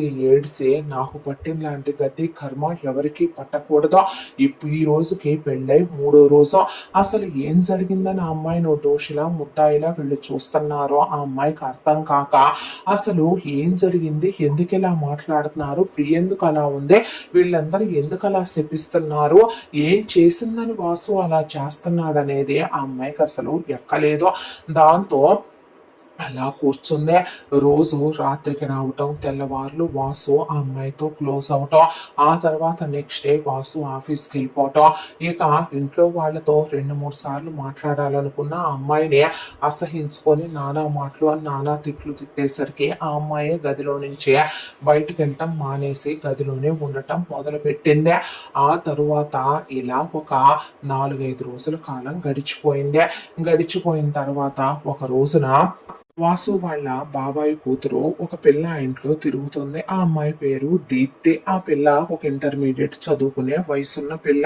వీళ్ళెటు జరిగిందేంటో చెప్పట్లేదు, కనీసం ఆ పిల్లని అడిగినా చెప్పుద్దేమోనని ఆ పిల్ల చేపట్టుకొని లోపలికి తీసుకొచ్చే పాటికి ఏంటి అనే పాటికి దీప్తి, నేను నీకు వదినవుతాను కదరా అనే పాటికి ఏంటి ఇప్పుడు అంటే అసలు ఏం జరిగిందే, ఎందుకు వాసు పెళ్లిలోంచి వచ్చి నన్ను తీసుకొచ్చాడు, ప్రియకి వాసుకి పెళ్లి ఎందుకు జరగలేదు, ఏం జరిగిందో చెప్పమ్మా అనే పాటికి నువ్వేమీ మంచిదానివి కాదులే, నీ గురించి చాలా కథలే ఉన్నాయిలే, చాలా విన్నావులే, ఆ రోజున అసలు నీతో ఎవరూ మాట్లాడకూడదని, నీతో ఎంతవరకు ఉండాలో అంతవరకు ఉండాలని, నీలాంటి వాళ్ళతో ఎంత దూరంగా ఉంటే అంత మంచిదని, నీలాంటి ప్రమాదకరమైన మనుషులు అమ్మో నీ గురించి తలుచుకుంటేనే భయం వేసేలాంటి దానివి తల్లి నువ్వు అని చెప్పి అక్కడి నుంచి దీప్తి అనేసరికి వస్తున్నాననే ఆ పిల్ల కూడా వెళ్ళిపోయింది. ఇంట్లో పనోళ్ళు మాట్లాడరు. అసలు ఏం జరిగిందనేది తెలియక పిచ్చిదానిలా తయారైపోయింది ఈ అమ్మాయి. ఆ తర్వాత ఒక 2 రోజుల కాలం గడిచిపోయింది. ఈ అబ్బాయి రోజు రాత్రి వచ్చి మీద పడి కోరిక తీర్చుకోవటం, తనకు నచ్చినట్టుగా ఆ అమ్మాయిని ఒక వేశ్యలు వాడినట్టు వాడటం చాలా బాధ అనిపించి దుఃఖం వచ్చింది. పెళ్ళయ్యే కరెక్ట్గా వారం రోజులైపోయి 8వ రోజు ఆ రోజున. దాంతో అలా పైన బాల్కనీలో కూర్చి నుంచునేసరికి వీళ్ళమ్మ బయటికి వెళ్ళి వచ్చిందే. ఎక్కడికి వెళ్ళి వచ్చావు వదిన అని సుందరి అడిగేపాటికి ఏమీ లేదమ్మా, నిద్ర పట్టట్లేదుగా, దరిద్రపు గొడవలన్నీ జరిగి డాక్టర్ దగ్గరికి వెళ్ళేపాటికి ఇదిగో ఈ నిద్ర మాత్రలు రాసిచ్చాడని ఫైలు హాల్లో ఉన్న టేబుల్ మీద పడేసి వీళ్ళమ్మ బాటిల్ తీసుకొని లోపలికి వెళ్ళేపాటికి సుందరి కూడా పళ్ళరసం తీసుకొని కూతురు గదిలోకి వెళ్ళిపోయింది. ఈ అమ్మాయి కిందకు వచ్చే ముందు ఆ ఫైల్ తీసి ప్రిస్క్రిప్షన్ పేపర్ తీసుకుంది. తీసుకున్న తర్వాత ఆ అమ్మాయిని ఆ ఇంట్లో ఏమైంది ఏంటి ఎక్కడికి వెళ్ళిందని ఎవరు పట్టించుకోరు. ఆ అమ్మాయి దగ్గర డబ్బులున్నాయి, పైగా వాళ్ళ అమ్మ పంపిందే. దాంతో బయటికి వెళ్ళి ఒక ఆటో బుక్ చేసుకుందే. ఓ మెడికల్ షాప్ దగ్గరికి వెళ్ళి ప్రిస్క్రిప్షన్ పడేసి స్లీపింగ్ పిల్స్ ఇమ్మంటే ఒక బాటిల్కి 30 ఉంటాయని వాడు ఒక బాటిల్ ఇచ్చాడు. అలా 10 షాపులకి తిరిగి 10 బాటిల్స్ కలెక్ట్ చేసుకొని ఆ అమ్మాయి ఇంటికి వచ్చేసరికి పిల్లలతో ఆడుకుంటూ అదే సందులో ఉంటారు. మహేంద్ర అక్క చెల్లెళ్ళు అన్నదమ్ములు అందరి పిల్లలు వీళ్ళింటి దగ్గర చాలా జాగా ఉంటదని వీళ్ళ గార్డెన్ లో ఆడుకుంటుంటే పై మెట్టు మీద నుంచి దీప్తి పడబోతుంటే పరిగెత్తుకుంటూ వెళ్ళి దీప్తిని పట్టుకొని కళ్ళగంతలు తీసి కింద స్టెప్స్ ఉన్నాయి, ఆడుకునేటప్పుడు చూసుకోవాలమ్మా, పడితే తల పగిలిపోతుంది, నీకేమైనా అయితే మీ అమ్మ నాన్నలు తట్టుకోగలరా చెప్పు, చూసి ఆడుకో అని చెప్పి అక్కడున్న పిల్లలందరికీ నచ్చితే తీసుకోండమ్మా అని అక్కడున్న ఒక బాస్కెట్ నిండా చాక్లెట్స్ తెచ్చిన బ్యాగ్ లో నుంచి పోసేసి ఈ అమ్మాయి లోపలికి వెళ్ళిపోయింది. దీప్తికి ఎందుకో చాలా బాధగా అనిపించింది ఆ అమ్మాయి వైపు చూస్తే. దాంతో ఆ అమ్మాయి వచ్చిన రోజు నుంచి నాతో బాగానే మాట్లాడుతుంది తను. అయినా పెద్దోళ్ళు గొడవలైతే ఇవాళ తిట్టే పెద్దమ్మ వాళ్ళే రేపొద్దున వదిన మంచిదంటారు, రేపొద్దున అన్నయ్య నా పెళ్ళాం అంటాడు. వాళ్ళకి మంచి గొడవలు ఉంటే నేనెందుకు వదినతో మాట్లాడకుండా ఉండాలి, నన్నెందుకు వదిన బ్యాడ్ అనుకోవాలి, నేను ఇంజనీరింగ్కి వెళ్తున్నా, మెచ్యూరిటీ రావద్దు, నాకు బాయ్ ఫ్రెండ్ ఉన్నాడు కదా, అయినా ఏం జరిగిందనేది ఆలోచించి మాట్లాడాలని వాడు కూడా అన్నాడు నాతో. ఇప్పుడు వీళ్ళందరికీ చాక్లెట్లు తెస్తే తీసుకొని బాగానే తింటున్నారు, నేను ఒక్కదాన్నే ఎందుకు చెడైపోవాలి, అయినా తను నన్ను ఏం చేసిందే, మాట్లాడింది అంతేగా, ఏం జరిగిందని మాటల్లో అడిగింది అంతేగా, తను నన్ను ఏమైనా కొట్టిందా తిట్టిందా గదిమిందా, పైగా ఇప్పుడు తనే పట్టుకోపోతే ఇక్కడి నుంచి పడితే నా తలకాయ పగిలిపోయి ఉండేదే, తను నన్ను అమ్మ అనేగా పిలుస్తుందే, పర్లేదులే నేను వెళ్ళి చెప్తాను అని చెప్పి ఈ పిల్ల అలా లోపలికి వచ్చి మెట్లెక్కి లోపే ఆ అమ్మాయి లోపలికి వచ్చి కూర్చుందే. పేగులు తెగిపోయేంత ఏడుపు వచ్చింది. పుట్టి పుత్తరిగిన తర్వాత జీవితం మీద ఎన్నో కలలు ఊహలు ఆశలు ఎన్నిటితోనూ బ్రతికే అందరు ఆడపిల్లల లాంటిదే బృంద కూడా. అలాంటిది ఏం జరిగిందో కూడా తెలియకుండా తన జీవితం ఇలా అయిపోవటం, తండ్రి పట్టించుకోపోవటం, వాళ్ళమ్మ ఒకవైపున ఏడుస్తూ మౌనంగా ఉండిపోవటం, వాసు ఇలా అమ్మాయితో బిహేవ్ చేయటం, వీళ్ళింట్లో వాళ్ళు ఇలా మాట్లాడటం, ఆ అమ్మాయి అవన్నీ తీసుకోలేకపోయింది. దాంతో ఈ పిల్ల వచ్చేసరికి నిద్ర మాత్రలన్నీ ఆ అమ్మాయి ఒళ్ళో పోసుకొని ఆ నిద్ర మాత్రలన్నీ గొంతులో వేసేసుకొని ఆ తర్వాత ఈ అమ్మాయి వాటర్ తాగేసి అలా కూర్చునేసరికి ఈ పిల్ల లోపలికి వచ్చి వదిన అనేసరికి ఏమ్మా ఏం కావాలి అని అడిగేసరికి నువ్వు ఆ రోజు ఏం జరిగిందని అడిగావు నన్ను, సారీ వదిన అంటే ఏదో ఇంట్లో వాళ్ళు ఏదేదో అన్నారని భయపడి చెప్పలేదులే, కానీ నువ్వు అడిగింది మాటేగా చెప్తానని తలుపు దగ్గరకేసి ఆ పిల్ల మొత్తం ఆ రోజు కళ్యాణ మండపంలో జరిగిందే కథ, స్క్రీన్ ప్లే, మాటలు పాటలు విత్ డైరెక్షన్ తో సహా మొత్తం చెప్పింది ఆ పిల్ల. చెప్పేసరికి ఈ అమ్మాయికి అప్పుడప్పుడే మత్తెక్కుతుంది. ఇంకా పూర్తిగా మత్తెక్కి అన్కాన్షియస్ లోకి వెళ్ళిపోలేదు. ఆ మాటలన్నీ వింటూ ఈ అమ్మాయి అలా కూర్చుండిపోయే లోపు దీప్తి వాళ్ళ అమ్మ పిలిచేసరికి వస్తాను వదిన అని ఈ పిల్ల పరిగెత్తుకుంటూ ఇదే వదిన జరిగింది అని చెప్పి వెళ్ళిపోయింది ఆ పిల్ల. వెళ్ళిపోయిన తర్వాత ఈ అమ్మాయి అలా కూర్చుండిపోయి అసలు జరిగిన దాంట్లో ఈ అమ్మాయి పాత్ర ఏంటి? ఈ అమ్మాయి ఎక్కడుందే? అసలు ఈ అంతా కథలో శిక్ష ఈ అమ్మాయికి ఎందుకు పడిందే? ఇప్పుడు తనెందుకు పనిష్మెంట్ తీసుకుందే? తన లైఫ్ ఏంటి అసలనేదే ఆ అమ్మాయికి అర్థం కాక ఈ జరిగిన దాంట్లో ప్రియాంక, ప్రవీణు, వీళ్ళ నాన్న, అమ్మ ఇయన్నీ వీళ్ళ అత్త కూతుళ్ళు, మావయ్య పుట్టిన దగ్గర నుంచి ఈ అమ్మాయి లైఫ్‌లో ప్రియాంక రావటం, ఇవన్నీ కళ్ళ ముందు మెదులుతూ పెళ్లి అనుకోవటం, ఆ పెళ్ళప్పుడు లైఫ్‌లో ఎన్నో ఎక్స్‌పెక్టేషన్స్ వాసు రావటం, ఈ అమ్మాయిని తీసుకురావటం, తాళి కట్టేయటం, ఆ తర్వాత వాళ్ళ నాన్న వెళ్ళిపోవటం ప్రవీణ్‌ని తీసుకొని, ఇక్కడికొచ్చిన వాసు ఆ అమ్మాయితో చాలా తప్పుగా ప్రవర్తించటం, రోజు ఆ అమ్మాయిని ఒక విలయాల్లాగా వాడటం, పైగా నా దగ్గర నుంచి నువ్వు లవ్వు, కేరు, ఎఫెక్షను, సపోర్టు ఇలాంటివి ఎక్స్‌పెక్ట్ చేయొద్దని ఆ అమ్మాయిని ఒక పురుగులా చూడటం, వీళ్ళింట్లో వాళ్ళు నానా మాటలు అనటం, ఆ అమ్మాయిని చివరికి పని వాళ్ళు కూడా పలకరించకపోవటం, ఆ అమ్మాయిని ఒక గదిలో హౌస్ అరెస్ట్ చేసేయటం, గదిలో పడుండొచ్చుగా అనటం, బయటికి రాకుండా ఉండలేవా నువ్వు అని అడగటం, కనపడితే శాపనార్థాలు పెట్టటం, ఆ అమ్మాయిని నానా తిట్లు తిట్టటం, వీటన్నిటి వెనక ఉన్న కారణం ఇదని ఆ అమ్మాయికి అర్థమైంది. ఈలోగా ఆ అమ్మాయి బతకాలనుకోలేదు. ఆ అమ్మాయి ఒక నిట్టూర్పు విడిచిందే. జరగని తప్పుకి ఈ రోజున తను ఇంత భారాన్ని మోసేసిందా, మోస్తోందా? తన శరీరం వైపు చూసుకుంటే ఆ అమ్మాయికి ఆ అమ్మాయి మీదే అసహ్యం వేసిందే. పవిత్రమైనటువంటి ఏ హిందూ ధర్మంలో పుట్టిన ఆడపిల్ల కన్నా, ప్రాణం కన్నా మానం చాలా విలువైంది. ఈ రోజు తన బ్రతుకు ఏంటి? మెడలో ఒకవైపున పసుపు తాడు, ఆ పసుపు తాడుకి వేళ్లాడుతున్న మంగళసూత్రాలు, ఒక క్షణం పాటు లైఫ్ ఉరికంబం మీద నుంచోబెట్టి ఉరితాడు మెడలో వేసిన సిచ్యువేషన్ లా అనిపించే తన ఫోన్లో నుంచి కుమారి అకౌంట్కి మనీ ట్రాన్స్ఫర్ చేసిందే దీప్తి రాకముందే తను. దాంతో కుమారి కాల్ బ్యాక్ చేసి, అమ్మాయి గారు మీ అకౌంట్ నుంచి 15 లక్షలు వచ్చినాయి అంటమ్మా నా అకౌంట్కి, మా పిల్ల చెప్తుంది.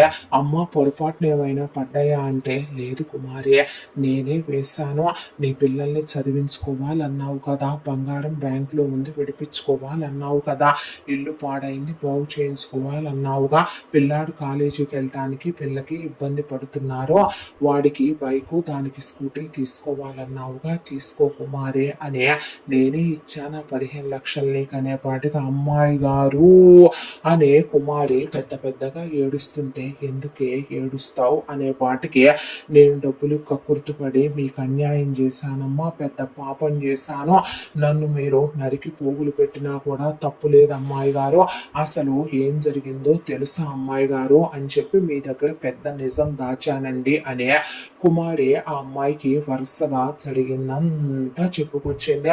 చెప్పుకొచ్చేపాటికి అదంతా వింటున్న ఆ అమ్మాయి కళ్ళు ఎర్రగా మారిపోయా, కళ్ళల్లోంచి నీళ్లు కారిపోతున్నా కుమారితో మాట్లాడాలంటే ఈ అమ్మాయి వేసుకున్న టాబ్లెట్లు పవర్ఫుల్ కావటంతో నాలుగు మొద్దు బారిపోయా, చేతులు కాళ్ళు వణికొచ్చేస్తుంటే, వీటన్నిటికీ ప్రూఫ్లు నా దగ్గర ఉన్నాయి అమ్మాయి గారు, వీడియోలు ఉన్నాయి, ఇప్పుడే పంపానమ్మా మీకు, మీరు చూడండి అమ్మా, నా దగ్గర అన్నిటికీ సంబంధించిన ప్రూఫ్లు ఉన్నాయి, మీకు పెట్టాను అమ్మాయి గారు అనేపాటికి ఈ అమ్మాయి కుమారుతో మాట్లాడుతూ ఉండగానే ఈ అమ్మాయి చేతిలో నుంచి ఫోన్ జారి కింద పడిపోయింది. ఈ అమ్మాయి పక్కలో ఈ అమ్మాయి అలా వాలిపోయింది, మంచం మీద వాలిపోయిన తర్వాత అలా ఈ అమ్మాయి వేసుకునేపాటికి టైం 6:30 అలా అయ్యింది. కాసేపటి తర్వాత ఈ అమ్మాయి పూర్తిగా స్పృహ కోల్పోయింది. ఆ తర్వాత వాసు ఇంటికి వచ్చాడు. ఇంటికి వచ్చిన తర్వాత పైకి వచ్చి ఫ్రెష్ అయ్యాడు. ఫ్రెష్ అయిన తర్వాత వెళ్ళి బట్టలు మార్చుకొని కిందకి వెళ్ళి భోంచేసి, ఈ అమ్మాయి కోసం భోజనం తెచ్చే పని అమ్మాయి సైడ్కి పెట్టి వెళ్ళిపోతే, ఆ అమ్మాయి భోజనం చేయలేదని చూసి కూడా తను రోజు అయినా పట్టించుకోడు కాబట్టి, ఇష్టమైతే తింటది లేకపోతే లేదనే కదా తను అనుకుంటాడు. దాంతో ఆ అమ్మాయి గురించి తనేమి పట్టించుకోలేదు. వచ్చిన దగ్గర నుంచి అలాగే పడుకోనుంది, అంత నిద్ర పట్టేసింది కావాలా అని చెప్పి తను ల్యాప్టాప్ తీసుకొని ఆఫీస్ వర్క్ అంతా చూసుకుంటూ కూర్చున్నాడు. టైము అలా గడుస్తూ టైం 9 అయింది. 9 అయ్యేపాటికి వెళ్ళి బెడ్రూమ్ డోర్ క్లోజ్ చేసి వచ్చి ల్యాప్టాప్ పక్కన పడేసి ఫోన్ ఛార్జింగ్లో పడేసి ఆ తర్వాత తన బట్టలు తీసేసి ఆ అమ్మాయితో క్లోజ్ అవుదామన్నట్టు ఆ అమ్మాయిని దగ్గరికి లాగేపాటికి, రోజు ఆ అమ్మాయి సన్నగా ఉంటది, దాంతో లాగంగానే వచ్చేస్తుంది, మనిషి బరువు తేలిపోతుంది, ఏమైందని ఇటు తిప్పి చూసేసరికి ఆ అమ్మాయి పెదం పక్క నుంచి నుంచి తెల్లటి పౌడర్ లాగా నురుగులాగా వస్తుంటే చూసి కంగారు అనిపించి చెంపల మీద కొడితే ఈ అమ్మాయి కదలలేదు. దాంతో గబా గబా లేచి బట్టలు వేసుకొని చుట్టూ చూస్తే అక్కడ స్లీపింగ్ పిల్స్ టాబ్లెట్ బాటిల్స్ పడున్నాయి, 10 బాటిల్స్. ముందు గబాల ఫోటో తీసుకుని అలా చూస్తే టేబుల్ మీద రెపరెపలాడుతున్న వీళ్ళమ్మ ప్రిస్క్రిప్షన్ డాక్టర్ ఇచ్చింది కనపడింది. ఆ ప్రిస్క్రిప్షన్ తీసుకొని పక్కలో ఉన్న ఈ అమ్మాయి ఫోన్ ని జేబులో పెట్టుకున్నాడు.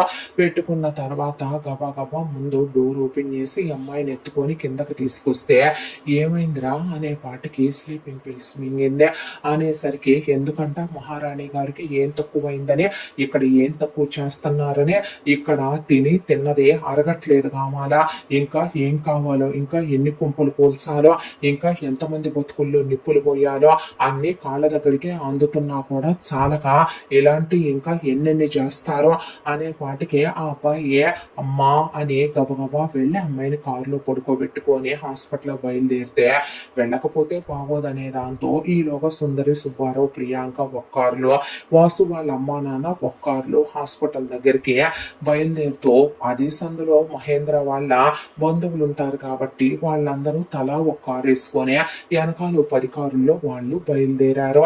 వాళ్ళ అమ్మా నాన్నలకు ఫోన్ చేసి చెప్పకపోతే బాగోదనే దాంతో ఫోను వసుంధరకి ఇస్తే వసుంధర హాస్పిటల్ దగ్గరికి రమ్మనమని ఫోను చెప్పి పెట్టేసింది. ఈలోగా అట్నుంచే లక్ష్మి, నారాయణ, అలాగే కామేశ్వరి, ప్రసాద్, ప్రవీణ్ ఇద్దరు చెల్లెళ్ళు వాళ్ళు ఒక 3 కారుల్లో బయలుదేరి హాస్పిటల్ దగ్గరికి వచ్చే లోపే ఈ అమ్మాయిని తీసుకురావటం, ఆ తర్వాత ఈ అమ్మాయిని డాక్టర్స్ అడ్మిట్ చేసుకుని లోపలికి తీసుకెళ్లి డాక్టర్ బయటకు వచ్చింది. బయటకు వచ్చి రావటంతోనే కడుపుకు అన్నం తింటున్నారా, కంపలెమ్మటి గడ్డేమైనా తింటున్నారా, ఇంట్లో అంతమంది ఉన్నామని చెప్పి హాస్పిటల్కి ఇంతమంది వచ్చారు, ఇక్కడ ఏదో జాతర జరుగుతున్నట్టుగా మనిషి అన్ని టాబ్లెట్లు వేసుకుందంటే గంటకోసారైనా ఇంట్లో ఉన్న మనుషుల్ని చూస్తాం, పట్టించుకుంటాం, వాళ్ళు ఎలా ఉన్నారనేది ఆలకిస్తాము. ఇప్పుడు ఇది పోలీస్ కేసు అవుతే ఆ అమ్మాయి బ్రతకొచ్చు, బ్రతకపోవచ్చు, టాబ్లెట్లన్నీ కరిగిపోయినాయి, ఇప్పుడు ఆ అమ్మాయిని కాపాడటం, స్పెషలిస్టుల్ని పిలిపించాలి, ఇది ఎంత పెద్ద ఇష్యూ అవుద్దో తెలుసా, ఇది హెరాస్మెంటా, టార్చరా, అసలు ఏం జరిగింది ఏంటి, ఆ అమ్మాయి ఒళ్ళంతా కూడా అదోలా ఉంది అని చెప్పి అనే పాటికి వీళ్ళు కేసులొద్దు ఏమొద్దు మేము చూసుకుంటాంలే, ముందైతే మీరు ట్రీట్మెంట్ చేయండి అనే పాటికి అక్కడున్న పెద్ద డాక్టర్ గారితో తెలుసని వెళ్ళా అని చెప్పిచ్చే పాటికి ఆవిడ తిట్టుకుంటానే లోపలికి వెళ్ళింది. వెళ్ళిన తర్వాత వచ్చిన వీళ్ళమ్మ నా బిడ్డండి ఏమైందండి అనే పాటికి మీ అమ్మాయికి అన్ని కాళ్ళ దగ్గరికి పంపిస్తుంటే మీ అమ్మాయి తిన్నది అరక్క, ఒళ్ళు కొవ్వెక్కి, మదమెక్కి, మతి తప్పి, ఒళ్ళు బలిసి మీ అమ్మాయి అష్టైశ్వర్యాలు అనుభవించటానికి అడుక్కు తినే బిచ్చగాళ్ళ బతుకు నుంచి ఒక్కసారి కోటీశ్వర్లు అయిపోతే అది కూడా తట్టుకోలేరేమో, దాంతోనే మమ్మల్ని ఇంకా ఏం సాధించాలో, ఇంకా చేసినవి చాలవేమో, ఇంకా ఎవరి బతుకుల్లో నిప్పులు పోయాలో, ఇంకా ఎవరి బతుకుల్లో ఉప్పెనలు చెలరేగాలా చెయ్యాలో, ఎవరి బతుకుల్ని ఓడ్సాలో, ఇంకా దాంతోనే నీ కూతురు ఏ బెదిరింపులు బెదిరిద్దామని, మమ్మల్ని ఏ బ్లాక్ మెయిల్ చేద్దామని, మమ్మల్ని ఏ కట్టుదిట్టాలు చేద్దామని, ఏ కనుసనాల్లో పెట్టుకుందామని ఎంత ప్లాన్ చేసిందో నీ కూతురు, ఇప్పుడు ఇదొక డ్రామా మళ్ళీ మా ప్రాణానికి అని చెప్పి ఇటు వసుంధర మాట్లాడుతూ ఉండగా మా నువ్వు ముందు ఆపు అని చెప్పి వాసు అనేపాటికి నేనేమన్నానురా, జరిగిందన్నా కూడా ఉలికిపాటే అనేపాటికి సుందరే వీళ్ళమ్మని నీ కూతురు నాశనం అయిపోను, నీ కూతురు ఊడ్సుకుపోను, నీ కూతురు అదైపోను ఇదైపోను అంటే అత్త నోరు ముయినువని వాసు అనే పాటికి అలా కూర్చుండిపోయింది సుందరే. కూర్చుండిపోయి వచ్చిన వీళ్ళందరూ కూర్చుంటే డాక్టర్ గారు బయటకు వచ్చింది. బయటకు వచ్చిన తర్వాత ఆ అమ్మాయి కండిషన్ చాలా సీరియస్ గా ఉంది, బ్రతకపోవటం 50-50 ఛాన్సెస్, రెండు నా చేతుల్లో లేవు. I try my level best, స్పెషలిస్టులను అయితే రమ్మనమని కబురు పెట్టాను, ఆ అమ్మాయిని బ్రతికేలా చేయండి డాక్టర్ మీరు అని చెప్పి. ఏమండి మళ్ళీ పోతే కేసులు అవుతాయనా, జైలుకి వెళ్లాల్సి వస్తుందనా, అదేదో ముందే చూసి ఏడవచ్చు కదండి మా ప్రాణాలు తినకపోతేనో అని చెప్పి. ఎంత సీరియస్ గా ఉండే మెడిసిన్స్ అండి, వేసుకున్న తర్వాత కరిగిపోయినాయి అండి మొత్తం, ఇప్పుడు ఆ అమ్మాయికి ఎలా క్యూర్ చేయాలనేది వస్తే గానీ డిసైడ్ అవ్వదు అని చెప్పి ఆవిడ అటు ఇటు తిరుగుతూ స్పెషలిస్టులు వచ్చాక ఆ అమ్మాయికి చేయాల్సిన ట్రీట్మెంట్ అంతా చేస్తూ వాళ్ళు లేవడానికి ఆ అమ్మాయి టైం పడుతుంది అని చెప్పి ఐసీయూకి షిఫ్ట్ చేశారు ఆ అమ్మాయినే. ఇలా ఒక్కో రోజు గడుస్తూ వారం వారం రోజుల కాలం గడిచిపోయింది. ఈ అమ్మాయి స్లీపింగ్ పిల్స్ వేసుకొని అందరూ ఈ వారం హాస్పిటల్లోనే రూమ్స్ వేసుకొని హోటల్ అయినట్టు లాడ్జ్ అయినట్టు అక్కడే కూర్చున్నారు వీళ్ళంతా కూడా. ఆ తర్వాత డాక్టర్ గారు వచ్చి వీళ్ళ వైపు కింద నుంచి పైకి చూస్తూ ఆవిడ ఐసీయూలోకి వెళ్ళింది ఆ అమ్మాయిని చూడటానికే. ఎంతటితో కథ మొదటి భాగం పూర్తే. ముగింపు భాగంతో మళ్ళీ కలుసుకుందాం. తప్పకుండా మన ఛానల్ని లైక్ చేయండి, షేర్ చేయండి, సబ్స్క్రైబ్ చేయండి, బెల్ ఐకాన్ క్లిక్ చేసి ఆల్ అనే బటన్ని ప్రెస్ చేయడం మర్చిపోకండి. ఇంత మంచి కథను మనకు అందించిన కథ రచయిత్రి సాయి లలిత గారు. ముగింపు భాగంతో మళ్ళీ కలుసుకుందాం. Thank you so much.